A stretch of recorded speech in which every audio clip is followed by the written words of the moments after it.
Hi ಸ್ನೇಹಿತರೆ, ಎಲ್ಲರಿಗೂ ಕಲ್ಯಾಣಿ education YouTube ಚಾನಲ್ಗೆ ಸ್ವಾಗತ. ನಾನು ನಿಮ್ಮ ಚಂದ್ರಮೇಧ. ಇವತ್ತು ನಾವು ನಿಮ್ಮ ಜೊತೆ GPS government primary school teacher recruitment 2017 ಪೇಪರ್ನ ಡಿಸ್ಕಷನ್ ಮಾಡ್ತಾ ಇದ್ದೀವಿ. ಇದು ಸಮಾಜ ವಿಜ್ಞಾನದ ಪ್ರಶ್ನೆ ಪತ್ರಿಕೆ ಆಗಿರುತ್ತೆ. ಅದರಲ್ಲಿ ಕೂಡ ಪೇಪರ್ 2 ಆಗಿರುತ್ತೆ. ಪೇಪರ್ 2 ಬಂದ್ಬಿಟ್ಟು ನಿಮಗೆ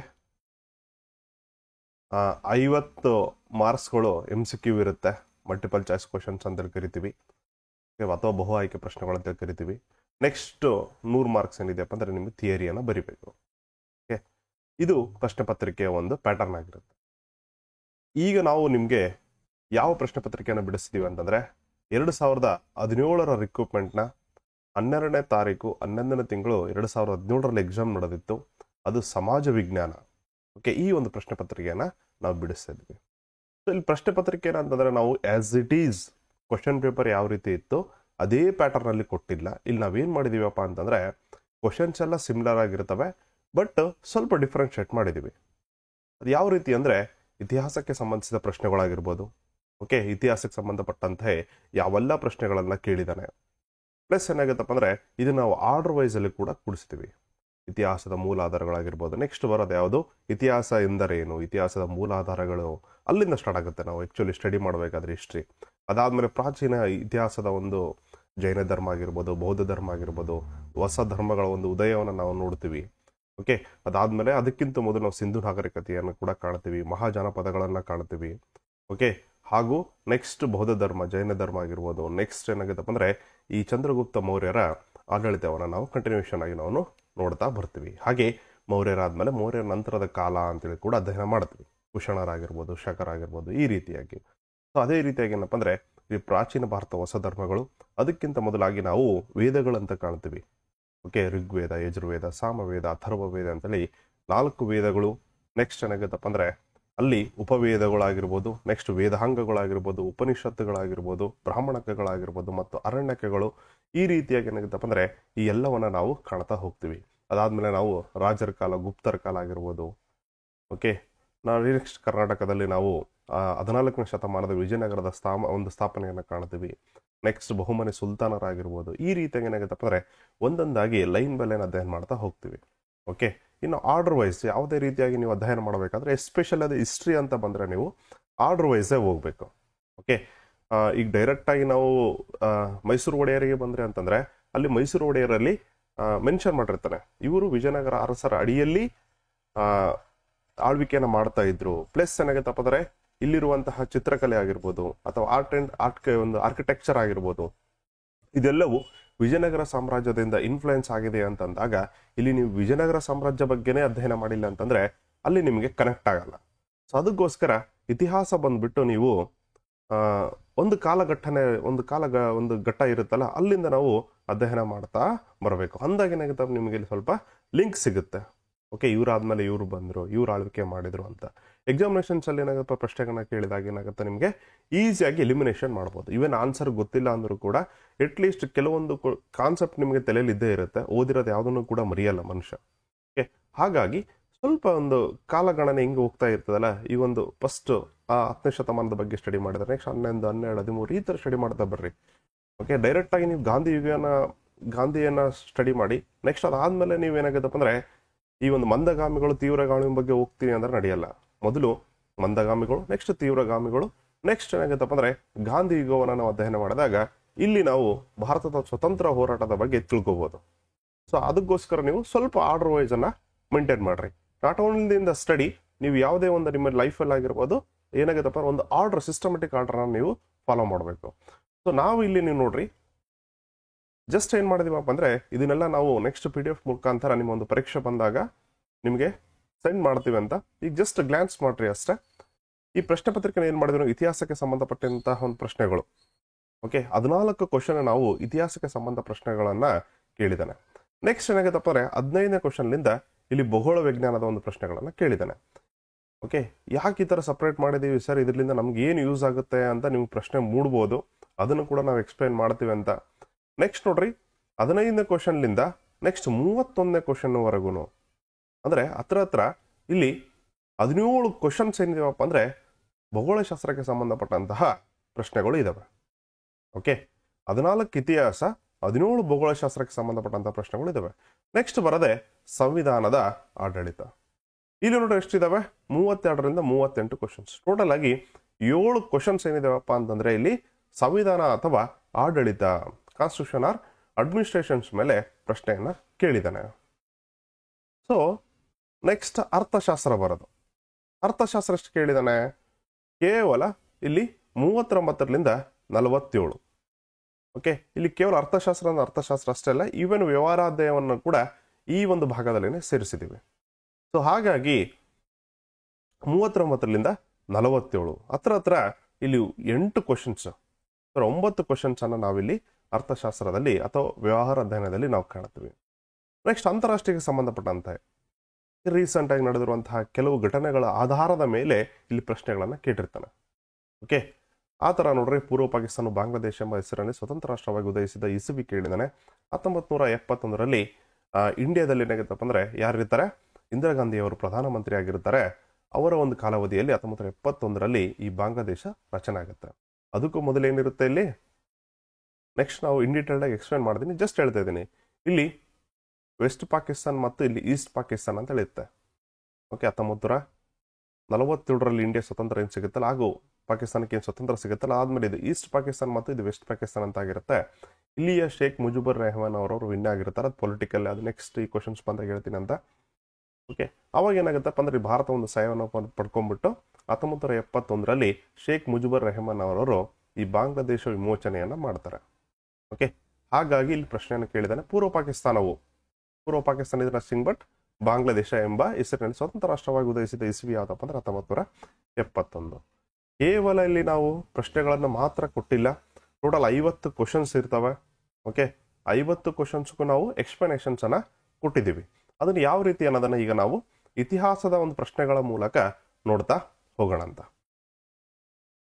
once again welcome to Kalyani education YouTube channel. Okay, ಹಿಂದೆ ನಾವು ಕೂಡ ಈ ಒಂದು ಸೀರೀಸ್ ಕೂಡ ಮಾಡಿದ್ವಿ. GPSR government primary school teacher ರಿಕ್ರೂಟ್ಮೆಂಟ್ಗೆ ಸಂಬಂಧಪಟ್ಟಂತಹ ಕ್ಲಾಸಸ್ ಅನ್ನು ಕೂಡ ಮಾಡಿದ್ವಿ.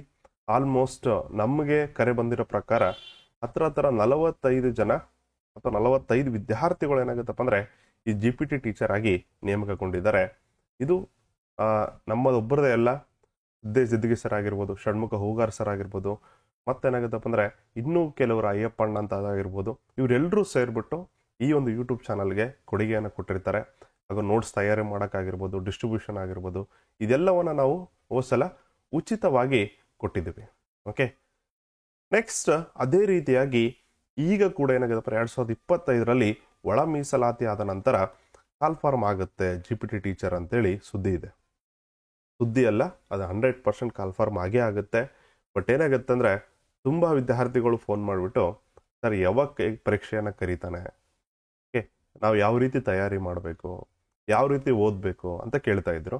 ಸೊ ಅವ್ರಿಗೋಸ್ಕರ ಈ ಜಸ್ಟ್ ಒಂದು ಮಾಡಲ್ ವಿಡಿಯೋಸ್ಗಳನ್ನು ನಾವು ಇನ್ಮೇಲಿಂದ ಸ್ಟಾರ್ಟ್ ಮಾಡ್ತಾನೆ ಇದ್ವಿ. ಆಲ್ರೆಡಿ ಸಿದ್ದೇಶ್ ಜಿದ್ಗಿ ಸರ್ ಅವರು ಇಂಗ್ಲೀಷ್ಗೆ ಸಂಬಂಧಪಟ್ಟಂತಹ ಗ್ರಾಮರ್ಸ್ ಸೆಕ್ಷನ್ ಅನ್ನ ಆಲ್ರೆಡಿ ಸ್ಟಾರ್ಟ್ ಮಾಡಿದ್ದಾರೆ. ಇವತ್ತಿಂದ ನಾವೇನಾಗುತ್ತಪ್ಪ ಅಂದ್ರೆ GPTಗೆ ಸಂಬಂಧಪಟ್ಟಂತಹ MCQ ಪ್ಲಸ್ ಹಾಗೂ ಇಲ್ಲಿ 3 ಮಾರ್ಕ್ಸ್ಗೆ ಮತ್ತು 4 ಮಾರ್ಕ್ಸ್ಗೆ ಯಾವ ರೀತಿ ನೀವು ವಿವರಣೆಯನ್ನ ಕೊಡಬೇಕು. ಒಂದಲ್ಲಿ ನಿಮ್ಮ ತಲೆಯಲ್ಲಿ ನೆನ್ಪಿಟ್ಕೊಂಡಿರಿ, ನೀವು ಜಸ್ಟ್ ಪ್ರಿಪ್ರೇಷನ್ ಮಾತ್ರ ಮಾಡಿರ್ಬೇಕಷ್ಟೇ. ಯಾವುದೇ ಕಾರಣಕ್ಕೂ ಕೂಡ ಜಡ್ಜ್ಮೆಂಟಿಗೆ ಬರಕ್ಕೆ ಹೋಗ್ಬೇಡ್ರಿ. 2 ಮಾರ್ಕ್ಸ್ಗೆ ಕೇಳ್ತಾನೆ, 3 ಮಾರ್ಕ್ಸ್ಗೆ ಕೇಳ್ತಾನೆ, 4 ಮಾರ್ಕ್ಸ್ಗೆ ಕೇಳ್ತಾನೆ ಅಂತ ಯಾವಾಗ ಬೇಕಾದರೂ KPSC ಡಿಪಾರ್ಟ್ಮೆಂಟ್ ಆಗಿರ್ಬೋದು ತನ್ನ ಒಂದು ಪಠ್ಯಕ್ರಮವನ್ನು ಚೇಂಜ್ ಮಾಡುವ ಎಲ್ಲ ಒಂದು ರೈಟ್ಸ್ ಅನ್ನ ಹೊಂದಿದೆ. ಸೊ ಅದಕ್ಕೋಸ್ಕರ ನೀವೇ ಜಡ್ಜ್ಮೆಂಟ್ ಮಾಡ್ಕೊಳಕ್ ಹೋಗ್ಬೇಡ್ರಿ, ಇಷ್ಟೇ ಓದ್ರೆ ಸಾಕು ಅಂತೇಳಿ ಜಡ್ಜ್ಮೆಂಟ್ ಮಾತ್ರ ದಯವಿಟ್ಟು ಮಾಡ್ಕೊಳಕ್ ಹೋಗ್ಬೇಡ್ರಿ. ಪ್ಲಸ್ ಏನಾಗುತ್ತಪ್ಪ ಅಂದ್ರೆ ಆಲ್ರೆಡಿ ಹೇಳಿದೆ, ನಾವು ಕೆಲವು ಕರೆಂಟ್ ಅಫೇರ್ಸ್ ಅನ್ನು ಕೂಡ ನೀವು ಅಪ್ಡೇಟ್ ಅಲ್ಲಿ ಇಟ್ಕೊಂಡಿರಿ. ಕರೆಂಟ್ ಅಫೇರ್ಸ್ ಬೇಸಿಸ್ ಮೇಲೆ ಕೂಡ ನಿಮ್ಗೆ ಈ ಒಂದು ಕ್ವಶನ್ಸ್ಗಳನ್ನ ರೈಸ್ ಮಾಡೋ ಚಾನ್ಸಸ್ ಇರುತ್ತೆ. ಓಕೆ, ಈಗ ರೀಸೆಂಟ್ ಆಗಿ ಏನಾದ್ರು ಬಾಂಗ್ಲಾದೇಶದ 50 ವರ್ಷ ಆಯ್ತು ಸ್ವತಂತ್ರ ದಿನಾಚರಣೆ ಅಂತಂದ್ರೆ ಅದ್ರ ಮೇಲೆ ಕ್ವಶನ್ಸ್ ಕೇಳೋ ಚಾನ್ಸಸ್ ಇರುತ್ತೆ. ಅಥವಾ ನಮ್ಮ ಪ್ರಧಾನಿ ಮೋದಿ ಅವರು ಏನಾದ್ರು ಯಾವ್ದಾದ್ರು ಬೇರೆ ದೇಶಕ್ಕೆ ವಿಸಿಟ್ ಕೊಟ್ಟಾಗ ಅಲ್ಲಿ ಏನಾದ್ರು ಅಲ್ಲಿಯ ಒಂದು ಸ್ವತಂತ್ರ ದಿನಾಚರಣೆಯಲ್ಲಿ ಅವರೇನು ಭಾಗವಹಿಸಿದ್ರೆ ಅಥವಾ ಗಣರಾಜ್ಯೋತ್ಸವ ದಿನದಲ್ಲಿ ಏನಾದ್ರು ಭಾಗವಹಿಸಿದ್ರೆ ಅದ್ರ ಮೇಲೆ ಕೂಡ ಪ್ರಶ್ನೆಗಳನ್ನು ಕೇಳುವ ಚಾನ್ಸಸ್ ಇರುತ್ತೆ. ಸೊ ಅದಕ್ಕೋಸ್ಕರ ನೀವು ಜಸ್ಟ್ ಒಂದು ಫ್ರೇಮ್ ವರ್ಕ್ ಹಾಕಬೇಡ್ರಿ, ಇಷ್ಟೇ ಓದಿದ್ರೆ ಸಾಕು ಅಂತೇಳಿ. ದ ಬ್ಯೂಟಿಫುಲ್ ಥಿಂಗ್ ಏನಾಗಂದ್ರೆ ಬೇರೆ ಎಕ್ಸಾಮ್ಸ್ಗೆ KS ಮತ್ತು UPSC, okay, next SSC, PSI exams ಆಗಿರ್ಬೋದು, ಈ ಎಕ್ಸಾಮ್ಸಿಗೆ ಕಂಪೇರ್ ಮಾಡಿದರೆ GPSR ಆಗಿರ್ಬೋದು ತುಂಬ ಈಸಿ ಇದು. ಓಕೆ, ತುಂಬ ಈಸಿ ಅಂದರೆ ಕಾಂಪಿಟೇಷನ್ ಇರಲ್ಲ ಏನು ಸರ್ ಅಂತಲ್ಲ. ಇಲ್ಲಿ ಏನಾಗಿದೆ ಅಂದರೆ ನಿಮಗೆ just 6 to 12th text book, okay, 12th text ಬುಕ್ಸನ್ನು ನೀಟಾಗಿ ಕರ್ನಾಟಕ ಟೆಕ್ಸ್ಟ್ ಬುಕ್ಸ್ ಓದಿದ್ರೆ ಸಾಕು. ಓಕೆ, ಇಲ್ಲಿ ನಿಮಗೆ 80% ಸಿಲೆಬಸ್ ಮುಗ್ದಂಗೆ.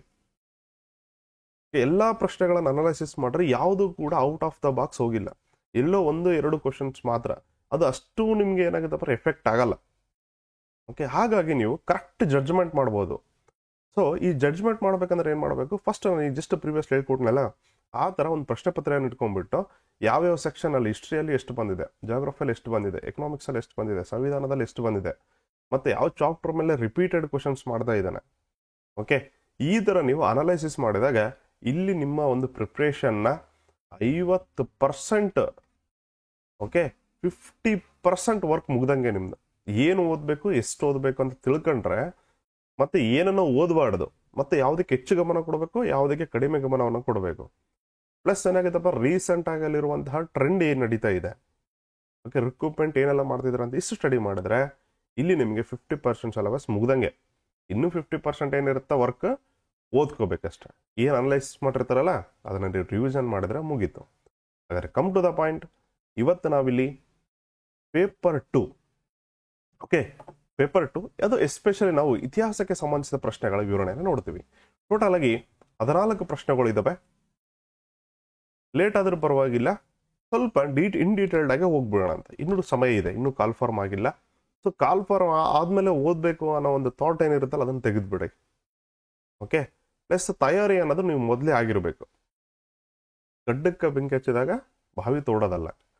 ಹಾಗಾಗಿ ಇಲ್ಲಿ ನಾವು ಅರ್ಲಿಯಾಗಿ ಕ್ಲಾಸಸ್ನ ಸ್ಟಾರ್ಟ್ ಮಾಡ್ತಿದ್ವಿ. ಆ್ಯಸ್ ಪರ್ ಪ್ರೀವಿಯಸ್ ಪ್ಯಾಟರ್ನ್ ಏನಿದೆ ಅದ್ರ ಪ್ರಕಾರ ನಾವು ತರಗತಿಗಳನ್ನು ಮಾಡ್ಕೊಳ್ತಾ ಹೋಗ್ತೀವಿ.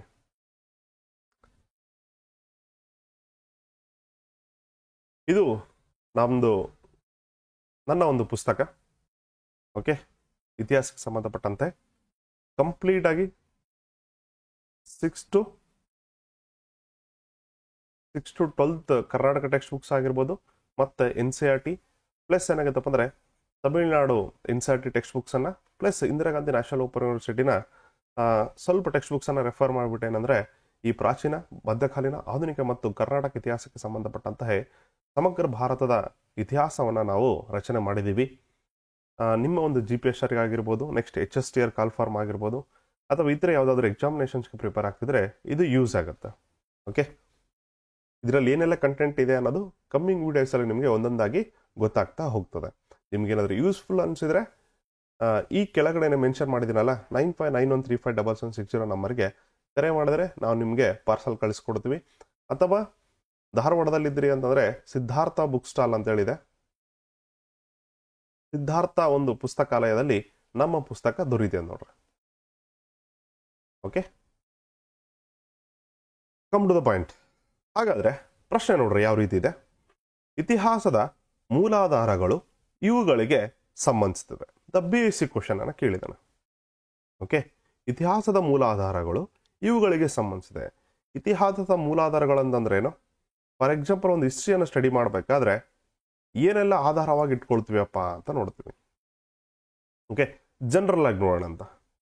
ಈಗ ಯಾವುದೋ ಒಬ್ಬ ವ್ಯಕ್ತಿಯ ಬಗ್ಗೆ ಇತಿಹಾಸ ನೋಡ್ಬೇಕಾದ್ರೆ ಏನೆಲ್ಲ ನೋಡ್ತೀವಪ್ಪ, ಆತನ ಒಂದು ವಂಶಾವಳಿ ಅಥವಾ ವಂಶವೃಕ್ಷ ಅಂತ ಹೇಳ್ಕೊಡಿದ್ರೆ ತಪ್ಪಾಗಲ್ಲ.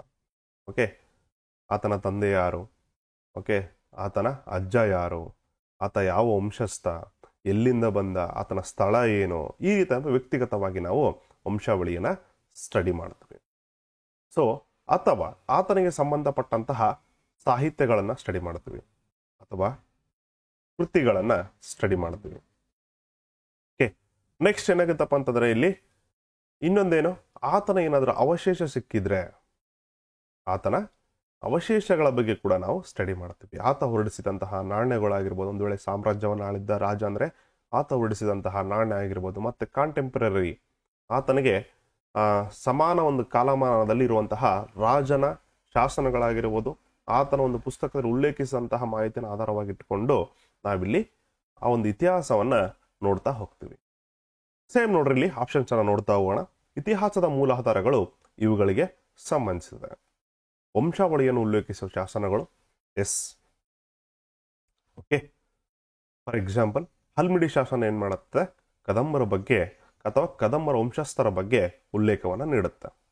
ಹಾಗಾಗಿ ಶಾಸನಗಳಾಗಿರ್ಬೋದು, ಸಾಹಿತ್ಯ ಆಗಿರ್ಬೋದು, ಕೃತಿಗಳು, ಮೆಗಸ್ತಾನಿಸನ ಇಂಡಿಕವನ್ನು ನಾವು ರೆಫರೆನ್ಸ್ ಆಗಿ ಇಟ್ಕೊಂಡ್ಬಿಟ್ಟು ಈ ಮೌರ್ಯ ಸಾಮ್ರಾಜ್ಯದ ಬಗ್ಗೆ ಮಾಹಿತಿಯನ್ನ ತಿಳ್ಕೊಂತೀವಿ. ಈ ರೀತಿಯಾಗಿ ಏನಪ್ಪ ಅಂದ್ರೆ ಸಾಹಿತ್ಯಾತ್ಮಕವಾಗಿ ಕೂಡ ನಾವೇನಾಗುತ್ತಪ್ಪ ಅಂದ್ರೆ ಈ ಒಂದು ರಾಜರ ಬಗ್ಗೆವನ್ನ ತಿಳ್ಕೊಂತೀವಿ. ನೆಕ್ಸ್ಟ್, ಪ್ರಾಚೀನ ಜನಾಂಗದ ಅಸ್ಥಿ ಪಂಜರದ ಅವಶೇಷ. ಫಾರ್ ಎಕ್ಸಾಂಪಲ್ ಹಿಸ್ಟ್ರಿಯನ್ನು ಯಾವ ರೀತಿ ಸ್ಟಡಿ ಮಾಡ್ತೀವಿ ನಾವು, C14 ಅಂತೇಳಿ ಕಾರ್ಬನ್ 14 ಅನ್ನೋ ಒಂದು ಕಾರ್ಬನ್ ಡೇಟಿಂಗ್ ಅಂತೇಳಿ ಬರುತ್ತೆ. ಅದರ ಮೂಲಕ ಏನಾಗುತ್ತಪ್ಪ ಅಂದ್ರೆ ಯಾವುದಾದ್ರೂ ಒಂದು ಅವಶೇಷ ಸಿಕ್ಕರೆ ಇದು ಎಷ್ಟು ವರ್ಷದ ಹಳೆಯದ್ದು, ಮತ್ತೆ ಇವು ಯಾವ ಜನಾಂಗಕ್ಕೆ ಸಂಬಂಧಪಟ್ಟಿದ್ದು, ಪ್ಲಸ್ ಏನಾಗುತ್ತಪ್ಪ ಅಂದ್ರೆ ಇವು ಯಾವ ಒಂದು ಸಂಸ್ಕೃತಿಗೆ ಸಂಬಂಧಪಟ್ಟಿದ್ದು, ಯಾವ ಕಾಲಘಟ್ಟದ್ದು ಅಂತೇಳಿ ಈ ಅಸ್ಥಿಪಂಜರದ ಅವಶೇಷಗಳ ಮೂಲಕ ಕೂಡ ತಿಳ್ಕೊಂತೀವಿ. ಹಾಗಾಗಿ ಇದಕ್ಕೆ ಸರಿಯಾದ ಉತ್ತರ ಯಾವುದಾಗುತ್ತೆ, ಆಪ್ಷನ್ ಡಿ ಆಗುತ್ತೆ. ಓಕೆ, ನೀವು ಕ್ವಶನ್ ನೋಡ್ತಾನೆ ಆನ್ಸರ್ ಮಾಡ್ಕೋಬೇಕು. ಇದನ್ನ ನಾನು ನೋಡ್ರಿ ಜಸ್ಟ್ ಯಾವ ರೀತಿ ಸಮರ್ಥನೆ ಮಾಡ್ಕೊಳ್ತಾ ಇದ್ದೀನಿ ಅಂತ ಜಸ್ಟ್ ಅಬ್ಸರ್ವ್ ಮಾಡ್ರಿ. ಓಕೆ ಸರ್, ಹಾಗಾದ್ರೆ ಹೆಂಗ್ ಹೇಳ್ತೀರಿ ಸರ್ ಇದನ್ನೆಲ್ಲ ಅಂತ ನೀವು ಕೇಳ್ಬೋದು. ಯಾವ ಆಧಾರದ ಮೇಲೆ ಹೇಳಿದ್ರಿ ಸರ್ ಅಂತಂತಂದ್ರೆ ಇಲ್ಲಿ ನೋಡ್ರಿ,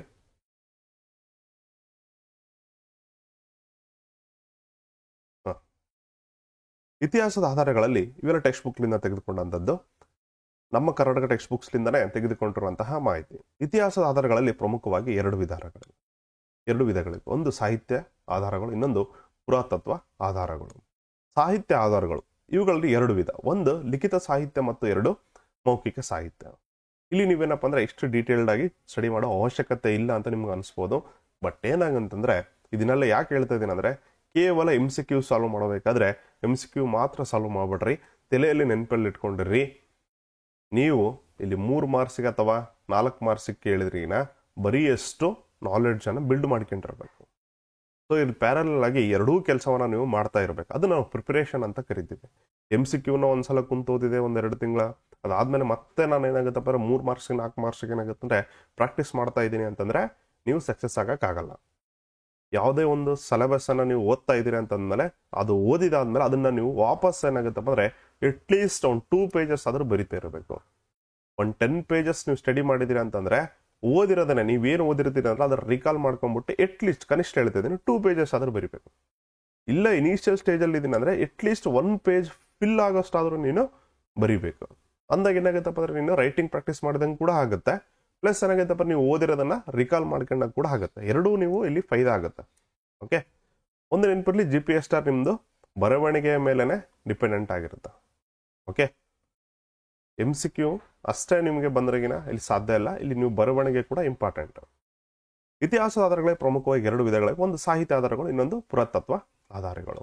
ಸಾಹಿತ್ಯ ಆಧಾರಗಳಲ್ಲಿ ಎರಡು ವಿಧಗಳು ಏನೇನು, ಒಂದು ಲಿಖಿತ ಸಾಹಿತ್ಯ, ಇನ್ನೊಂದು ಮೌಖಿಕ ಸಾಹಿತ್ಯ. ಹಾಗಾದ್ರೆ ಲಿಖಿತ ಸಾಹಿತ್ಯವನ್ನು ನೋಡ್ರಿ, ಮತ್ತೆ ಇದರಲ್ಲಿ ಎರಡು ಡಿಫ್ರೆನ್ಸಿಯೇಷನ್ ಆಗುತ್ತೆ.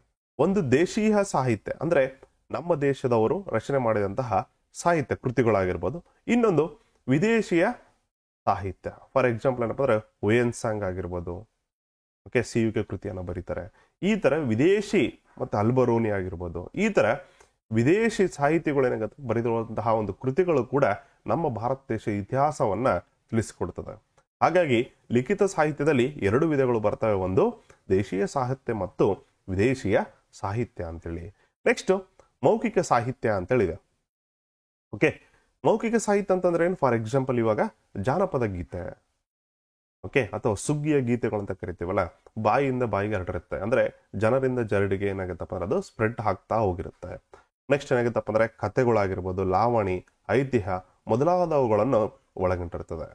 ಓಕೆ, ಇಲ್ಲಿ ಮೌಖಿಕದಲ್ಲಿ ಜಾನಪದ ಗೀತೆ, ಕಥೆಗಳಾಗಿರ್ಬೋದು, ಜಾನಪದ ಕಥೆಗಳಾಗಿರ್ಬೋದು, ಲಾವಣಿ ಆಗಿರ್ಬೋದು. ಈ ಫಾರ್ ಎಕ್ಸಾಂಪಲ್ ನಮ್ಮ ಅಜ್ಜ ನಮ್ಮ ತಂದೆಯವ್ರಿಗೆ ಹೇಳ್ತಾರೆ, ನಮ್ಮ ತಂದೆಯವರು ಏನ್ ಮಾಡ್ತಾರೆ ನಮ್ಗೆ ಹೇಳಿರ್ತಾರೆ ಕಥೆ, ನಾವೇನ್ ಮಾಡ್ತೀವಿ ಅದನ್ನ ನಮ್ಮ ಮಕ್ಕಳಿಗೆ ಹೇಳ್ತೀವಿ. ಇದನ್ನ ನಾವು ಮೌಖಿಕ ಸಾಹಿತ್ಯ ಅಂತೇಳಿ ಕರಿತೀವಿ. ಓಕೆ, ಜನರಿಂದ ಜನರಿಗೆ ಹರಡುತ್ತಾ ಹೋಗಿರುತ್ತದೆ. ನೆಕ್ಸ್ಟ್ ಇನ್ನು ಎರಡನೇದ್ದು ಪುರಾತತ್ವ ಆಧಾರಗಳು ಅಂತೇಳಿ. ಪುರಾತತ್ವ ಆಧಾರಗಳು ಅಂತಂದ್ರೆ ಏನಪ್ಪ, ಇಲ್ಲಿ ಹಿಂದಿನ ಮಾನವರು ನಿರ್ಮಿಸಿದ ಮತ್ತು ಬಳಸಿದ ಭೌತಿಕ ವಸ್ತುಗಳ ಅವಶೇಷಗಳೇ ಪುರಾತತ್ವ ಆಧಾರಗಳು. ಅಂದ್ರೆ ಈ ಫಾರ್ ಎಕ್ಸಾಂಪಲ್ ನಾವು ಸಿಂಧು ನಾಗರಿಕತೆ ಅಂತ ನೋಡಿದಾಗ ಅಲ್ಲಿ ಬಳಸಿದಂತಹ ಮಡಿಕೆಗಳಾಗಿರ್ಬೋದು ಅಥವಾ ಮೂರ್ತಿಗಳಾಗಿರ್ಬೋದು, ನೆಕ್ಸ್ಟ್ ಏನಾಗುತ್ತಪ್ಪ ಅಂದ್ರೆ ಆಗಿನ ಆಟ ಸಾಮಾನುಗಳಾಗಿರ್ಬೋದು, ಮತ್ತೇನಾಗಪ್ಪ ಅಂದ್ರೆ ನಿರ್ಮಾಣ ಮಾಡಿದಂತಹ ಕಟ್ಟಡಗಳಾಗಿರ್ಬೋದು. ಮೆಹಂಜಾದರ ಒಂದು ಕಟ್ಟಡವನ್ನು ನೋಡ್ತೀವಿ. ನೆಕ್ಸ್ಟ್ ಹರಪ್ಪ ನಾಗರಿಕತೆಯಲ್ಲಿ ಕೂಡ ಹರಪ್ಪ ಕಟ್ಟಡಗಳನ್ನ ನೋಡ್ತೀವಿ. ಈ ತರ ಅಲ್ಲಿರುವಂತಹ ನೆಲೆಗಳಾಗಿರ್ಬೋದು, ಪ್ಲಸ್ ಏನಪ್ಪ ಅಂದ್ರೆ ಅದರ ಒಂದು ಅವಶೇಷಗಳನ್ನು ಅಧ್ಯಯನ ಮಾಡುವುದೇ ಪುರಾತತ್ವ ಆಧಾರಗಳು ಅಂತ ಕರಿತೀವಿ. ಓಕೆ, ಭೂಮಿಯ ಒಳಗೆ ಹುದುಗಿ ಹೋಗಿರುವ ಅವಶೇಷಗಳನ್ನು ಉತ್ಖನನದ ಮೂಲಕ ಹೊರತೆಗೆಯಲಾಗುವುದು. ಪುರಾತತ್ವ ಆಧಾರಗಳ ವ್ಯಾಪ್ತಿಗೆ ಮಡಿಕೆ ಚೂರುಗಳು, ನಾಣ್ಯಗಳು, ಶಾಸನಗಳು, ಸ್ಮಾರಕಗಳು ಮತ್ತಿತರ ಅವಶೇಷಗಳು ಒಳಪಡುತ್ತವೆ. ಓಕೆ, ನೀವು ಸಿಂಧು ನಾಗರಿಕತೆಯನ್ನ ಅಧ್ಯಯನ ಮಾಡಿದ್ರಿ ಅಂತಂದ್ರೆ ಅಲ್ಲಿ ನೀವೆಲ್ಲ ನೋಡ್ಬೋದು. ಅಥವಾ ಕರ್ನಾಟಕದಲ್ಲೇ ಹೇಳೋದಾದ್ರಿಗಿನ ಪ್ರೆಸೆಂಟ್ ನಾವು ಇಲ್ಲಿರುವಂತಹ ವಿಜಯನಗರ ಸಾಮ್ರಾಜ್ಯ ಹಂಪಿಯಲ್ಲಿರುವಂತಹ ಅವಶೇಷಗಳನ್ನ ನೀವು ನೋಡಬಹುದು. ಅಂದ್ರೆ ದೇವಾಲಯಗಳನ್ನು ನೋಡಿದಾಗ ಅಲ್ಲಿ ನೀವು ಏನಾಗುತ್ತಪ್ಪ ಅಂದ್ರೆ ಅದು ನಿಮಗೆ ವಿಜಯನಗರ ಸಾಮ್ರಾಜ್ಯ ಯಾವ ರೀತಿ ಸಮೃದ್ಧವಾಗಿತ್ತು, ಯಾವ ರೀತಿ ಆಳ್ವಿಕೆ ಮಾಡಿದ್ರು, ಯಾವ ರೀತಿ ಕಲಾಶೈಲಿಯನ್ನು ಹೊಂದಿದ್ರು ಅನ್ನೋದನ್ನ ಬಿಂಬಿಸ್ತದೆ. ಓಕೆ, ನೆಕ್ಸ್ಟ್ ಇತಿಹಾಸದ ಮೂಲಾಧಾರಗಳು ಶಾಸನ, ನಾಣ್ಯ, ಸ್ಮಾರಕ, ಪುರಾತತ್ವ ಸಾಕ್ಷ್ಯಗಳು ಮತ್ತು ಸಾಹಿತ್ಯಗಳಿಂದ ಕೂಡಿದ್ದು ಅವುಗಳ ಮೂಲಕ ನಮ್ಮ ಪೂರ್ವಜರ ರಾಜಕೀಯ. ಈಗ ನೀವೇನಾದ್ರೂ ಆನ್ಸರ್ ರೈಟಿಂಗ್ ಮಾಡ್ತಾ ಇದ್ರಿಯಪ್ಪ ಅಂತಂದ್ರೆ ಅವಾಗ ನೀವು ಯಾವ ರೀತಿ ಮಾಡ್ಬೇಕಂತಂದ್ರೆ ಇಲ್ಲಿದೆ ನೋಡ್ರಿ. ಓಕೆ, ಫಾರ್ ಎಕ್ಸಾಂಪಲ್ ಈ ತರ ಸ್ಟೇಟ್ಮೆಂಟ್ ಅನ್ನ ಬರಿಬೇಕು, ಸೇಮ್ ಕಂಟೆಂಟ್. ಓಕೆ, ಇದೆಲ್ಲದರನ್ನ ನಾವು ಸಿಂಪ್ಲಿಫೈಡ್ ಆಗಿ ಯಾವ ರೀತಿ ಬರಬೇಕು, ಇತಿಹಾಸದ ಮೂಲಾಧಾರಗಳು ಶಾಸನ, ನಾಣ್ಯ, ಸ್ಮಾರಕ, ಪುರಾತತ್ವ ಸಾಕ್ಷ್ಯಗಳು ಮತ್ತು ಸಾಹಿತ್ಯಗಳಿಂದ ಕೂಡಿದ್ದು ಅವುಗಳ ಮೂಲಕ ನಮ್ಮ ಪೂರ್ವಜರ ರಾಜಕೀಯ, ಆರ್ಥಿಕ, ಧಾರ್ಮಿಕ ಮತ್ತು ಸಾಂಸ್ಕೃತಿಕ ಜೀವವನ್ನು ತಿಳಿಯಬಹುದು ಅಂದಾಗ ಇದೆಲ್ಲವೂ ಕೂಡ ಬಂದ್ಬಿಡುತ್ತೆ. ಓಕೆ, ಸಿಂಪಲ್ ಆಗಿ ನೀವು ಏನಾಗುತ್ತಪ್ಪ ಅಂದ್ರೆ ಜಸ್ಟ್ ಒಂದು 2 ಲೈನ್ಸ್ ಅಲ್ಲಿ ನೀವು ಎಂಟೈರ್ ಇತಿಹಾಸ ಮೂಲಾಧಾರಗಳನ್ನು ಹೇಳ್ಬೇಕಂದ್ರೆ ಈ ರೀತಿಯಾಗಿ ನೀವು ಹೇಳ್ಬೋದು. Okay, next radio carbon dating ವಿಧಾನವನ್ನು ಅನುಸರಿಸುವ ಮೂಲಕ ಅವಶೇಷಗಳ ಕಾಲಗಣನೆಯನ್ನು ಮಾಡಲಾಗುತ್ತದೆ. ಪ್ರಾಚೀನ ವಸ್ತುವಿನಲ್ಲಿನ ಕಾರ್ಬನ್ ಇದು C14 ಅಂಶದ ನಷ್ಟವನ್ನು ಅಳೆಯುವ ಮೂಲಕ ಅದರ ವಯಸ್ಸನ್ನು ನಿರ್ಧರಿಸಬಹುದು. ಈಗ ನಮ್ಮಲ್ಲೆಲ್ಲ ಕಾರ್ಬನ್ ಇರುತ್ತೆ, C14 ಒಂದು ಅಂಶ ಇರುತ್ತೆ. ಓಕೆ, ನಮ್ಮನ್ನೇನಾಗುತ್ತಪ್ಪ ಅಂದ್ರೆ ವಾಪಸ್ಸು ಹೂತಾಗಿ ಏನಾಗುತ್ತಪ್ಪ ಅದು ನಶಿಸ್ತು ಹೋಗ್ತಾ ಇರ್ತದೆ. ನಮ್ಮಲ್ಲಿರುವಂತ ಕಾರ್ಬನ್ ಏನಾಗುತ್ತಪ್ಪ ಅಂದ್ರೆ ಕಾಲಕ್ಕೆ ತಕ್ಕಂತೆ ಏನಾಗುತ್ತಪ್ಪ ಅದು ನಾಶ ಆಗ್ತಾ ಅಂತ ಹೋಗ್ತಿರ್ತದೆ. ಅದನ್ನ ನಾವು ಅದು ಎಷ್ಟು ಕ್ಷೀಣಿಸಿದೆ ಅಂತೇಳಿ ನಾವು ಅಧ್ಯಯನ ಮಾಡುವ ಮೂಲಕ ಅಥವಾ ಸ್ಟಡಿ ಮಾಡುವ ಮೂಲಕ ಏನಾಗುತ್ತಪ್ಪ ಅಂದ್ರೆ ಇದು ಎಷ್ಟು ವರ್ಷದ ಹಳೆಯದ್ದು ಅಂತೇಳಿ ನಾವು ತಿಳ್ಕೊಬಹುದು. ಅದನ್ನೇ ನಾವೇನಂತ ಕರಿತೀವಿ, ರೇಡಿಯೋ ಕಾರ್ಬನ್ ಡೇಟಿಂಗ್ ಅಂತೇಳಿ ಕರಿತೀವಿ. ಓಕೆ, ನೆಕ್ಸ್ಟ್ ಕ್ವಶನ್ ನೋಡ್ರಿ, ಆನ್ಸರ್ ಮಾಡ್ರಿ ಸ್ನೇಹಿತರೆ. ಪ್ರಾಚೀನ ಭಾರತದಲ್ಲಿ ಹೊಸ ಧರ್ಮಗಳು ಉದಯಿಸಲು ಈ ಕೆಳಗಿನಲ್ಲಿ ಯಾವುದು ಕಾರಣವಲ್ಲ? ಇದನ್ನ ನಾವು ಜಸ್ಟ್ ಏನಿಲ್ಲ ಬ್ರಾಹ್ಮಣರು ಮತ್ತು ಕ್ಷತ್ರಿಯರ ನಡುವಿನ ಸಂಘರ್ಷ ಅಂತ ಕರಿತೀವಿ. ಇಲ್ಲಿ ನೋಡ್ರಿ, ಪ್ರಾಚೀನ ಭಾರತದಲ್ಲಿ ಹೊಸ ಧರ್ಮಗಳು ಉದಯಿಸಲು ಈ ಕೆಳಗಿನಲ್ಲಿ ಯಾವುದು ಕಾರಣವಲ್ಲ ಅಂತ ಕೇಳಿದಾನೆ. ಇದನ್ನ ನಾವು ಅಪ್ಲೈಡ್ ಕ್ವಶನ್ ಅಂದ್ರೂ ಕೂಡ ತಪ್ಪಾಗಲ್ಲ. ನೇರವಾದಂತಹ ಪ್ರಶ್ನೆ ಅಲ್ಲ. ನೇರವಾದ ಪ್ರಶ್ನೆ ಅಂದ್ರೆ ಏನು, ಜಸ್ಟ್ ಫಾರ್ ಎಕ್ಸಾಂಪಲ್ ಏನಾಗುತ್ತಂದ್ರೆ ಇಲ್ಲಿ ಪ್ಲಾಸಿ ಕದನವು ಯಾವ ವರ್ಷ ನಡೆಯಿತು, ಅಥವಾ ಪ್ಲಾಸಿ ಕದನದಲ್ಲಿ ಭಾಗವಹಿಸಿದಂತಹ ಬಂಗಾಳದ ನವಾಬನ ಯಾರು, ಈ ತರ ಪ್ರಶ್ನೆಗಳನ್ನ ನಾವು ನೇರವಾದ ಪ್ರಶ್ನೆ ಅಂತ ಕರಿತೀವಿ. ಇಲ್ಲಿ ಜಸ್ಟ್ ಏನಪ್ಪ ಅಂದ್ರೆ ಅನಲೈಸಿಸ್ ಮಾಡಿ ನೀವು ಆನ್ಸರ್ ಮಾಡಬೇಕು. ಒಂದು ಕಾನ್ಸೆಪ್ಟ್ ಅನ್ನ ಅರ್ಥ ಮಾಡ್ಕೊಂಡ್ಬಿಟ್ಟು ಅದಕ್ಕೆ ತಕ್ಕಂತೆ ಇಲ್ಲಿ ಕೇಳಿರುವಂತ ಪ್ರಶ್ನೆಗೆ ಅನಲೈಸಿಸ್ ಮಾಡಿ ಆನ್ಸರ್ ಅನ್ನ ಕೇಳ್ಬೇಕು. ನೋಡ್ರಿ ಇಲ್ಲಿ ಏನ್ ಕೇಳಿದಾನೆ, ಇಲ್ಲಿ ಕ್ವಶನ್ ಅನ್ನ ಕರೆಕ್ಟ್ ಆಗಿ ನೋಡ್ಕೊಳ್ರಿ. ಯಾವ್ದು ಕಾರಣವಲ್ಲ ಅಂತ ಕೇಳಿದಾನೆ. ಪೂಜಾ ವಿಧಿಗಳಲ್ಲಿ ಸಂಸ್ಕೃತ ಮಂತ್ರಗಳ ಬಳಕೆ, ಪ್ರಾಣಿ ಬಲಿ, ಬ್ರಾಹ್ಮಣರು ಮತ್ತು ಕ್ಷತ್ರಿಯರ ನಡುವಿನ ಸಂಘರ್ಷ, ಜಾತಿ ಪದ್ಧತಿ. ಸೊ ಇಲ್ಲಿ ಏನಾಗುತ್ತಪ್ಪ ಅಂದ್ರೆ ಇಲ್ಲಿ ಹೊಸ ಧರ್ಮಗಳು ಉದಯ ಆಗುವುದಕ್ಕೆ ನೆಕ್ಸ್ಟ್ ಇಲ್ಲಿ ಕಾರಣಗಳನ್ನ ನಾನು ಕೊಡ್ತಾ ಹೋಗ್ತೀನಿ ಅಂತ ಜಸ್ಟ್ ನೋಡ್ರಷ್ಟೇ. ಪೂಜಾ ವಿಧಿಗಳಲ್ಲಿ ಸಂಸ್ಕೃತ ಮಂತ್ರಗಳ ಬಳಕೆ ಆಗ್ತಿರ್ತದೆ. ಇದು ನಮ್ಮ ಒಂದು ಸಾಮಾನ್ಯ ಜನರಿಗೆ ಅಥವಾ ಸಾಮಾನ್ಯ ಭಾಷೆಯಲ್ಲಿ ಇರದಿರುವ ಕಾರಣದಿಂದಾಗಿ ಅವರಿಗೆ ಸ್ವಲ್ಪ ಕಷ್ಟ ಆಗ್ತಿರ್ತದೆ. ನೆಕ್ಸ್ಟ್ ಏನಪ್ಪ ಅಂದ್ರೆ ಪ್ರಾಣಿ ಬಲಿ ನಿಷೇಧವನ್ನು ಕೂಡ ಮಾಡ್ತಿರ್ತಾರೆ. ಕೆಲವು ಹೊಸ ಧರ್ಮಗಳು ಏನಾಗುತ್ತಪ್ಪ ಅಂದ್ರೆ ಈ ಒಂದು ಪ್ರಾಣಿ ಹಿಂಸೆ ಮಾಡಬಾರದು ಮತ್ತೆ ಪ್ರಾಣಿ ಬಲಿಯನ್ನ ನಿಷೇಧ ಮಾಡಬೇಕು ಅಂತೇಳಿ ಅದು ಕೂಡ ಜನರಿಗೆ ಇಷ್ಟ ಆಗುತ್ತೆ. ನೆಕ್ಸ್ಟ್ ಜಾತಿ ಪದ್ಧತಿ ಇರುತ್ತೆ. ಈ ಎಲ್ಲಾ ಕಾರಣಗಳು ಏನಾಗುತ್ತಪ್ಪ ಅಂದ್ರೆ ಹೊಸ ಧರ್ಮಗಳು ಉದಯ ಆಗುವುದಕ್ಕೆ ಕಾರಣ ಆಗ್ತವೆ. ಬಟ್ ಯಾವ್ದು ಕಾರಣ ಆಗಲ್ಲ ಅಂದ್ರೆ ಬ್ರಾಹ್ಮಣರು ಮತ್ತು ಕ್ಷತ್ರಿಯರ ನಡುವಿನ ಸಂಘರ್ಷ ಇದು ಕಾರಣವಾಗುವುದಿಲ್ಲ. ಹಾಗಾಗಿ ಆಪ್ಷನ್ ಸಿ ಇಲ್ಲಿ ಸರಿಯಾದಂತ ಉತ್ತರ ಆಗತ್ತೆ. ಪ್ರಾಚೀನ ಭಾರತದಲ್ಲಿ ಜಸ್ಟ್ ಎಕ್ಸ್ಪ್ಲನೇಷನ್ ನೋಡ್ರಿ. ಪ್ರಾಚೀನ ಭಾರತದಲ್ಲಿ ಹೊಸ ಧರ್ಮಗಳು, ಜಸ್ಟ್ ಫಾರ್ ಎಕ್ಸಾಂಪಲ್ ನಾವು ಬೌದ್ಧ ಧರ್ಮ ಮತ್ತು ಜೈನ ಧರ್ಮವನ್ನು ತಗೊಂಡಿದ್ವಿ. ಉದಯಿಸಲು ಮುಖ್ಯ ಕಾರಣಗಳೇನಪ್ಪ ಅಂದ್ರೆ ವೈದಿಕ ಧರ್ಮದ ಕಟ್ಟು ಯಾಗ ಯಜ್ಞಗಳು ಮತ್ತು ವೆಚ್ಚಭರಿತ ಆಚರಣೆಗಳು. ಇವು ಸಾಮಾನ್ಯ ಜನರಿಗೆ, ಈಗ ಫಾರ್ ಎಕ್ಸಾಂಪಲ್ ಯಾಗ ಮತ್ತು ಯಜ್ಞಗಳನ್ನು ರಾಜರಾಗಿರ್ಬೋದು ಅಥವಾ ಏನಾಗಿದ್ದಪ್ಪ ಅಂದ್ರೆ ಸ್ವಲ್ಪ ಹಣಕಾಸಿನಲ್ಲಿ ಅಥವಾ ಆರ್ಥಿಕ ಸ್ಥಿತಿ ಸದೃಢರಾಗಿದ್ದವರು ಮಾತ್ರ ಈ ಒಂದು ಯಜ್ಞ ಯಾಗಗಳನ್ನ ಮಾಡಬೇಕಾಗ್ತಿತ್ತು. ಓಕೆ, ಹಾಗಾಗಿ ಇದು ಸಾಮಾನ್ಯ ಜನರಿಗೆ ತಲುಪಲಿಲ್ಲ.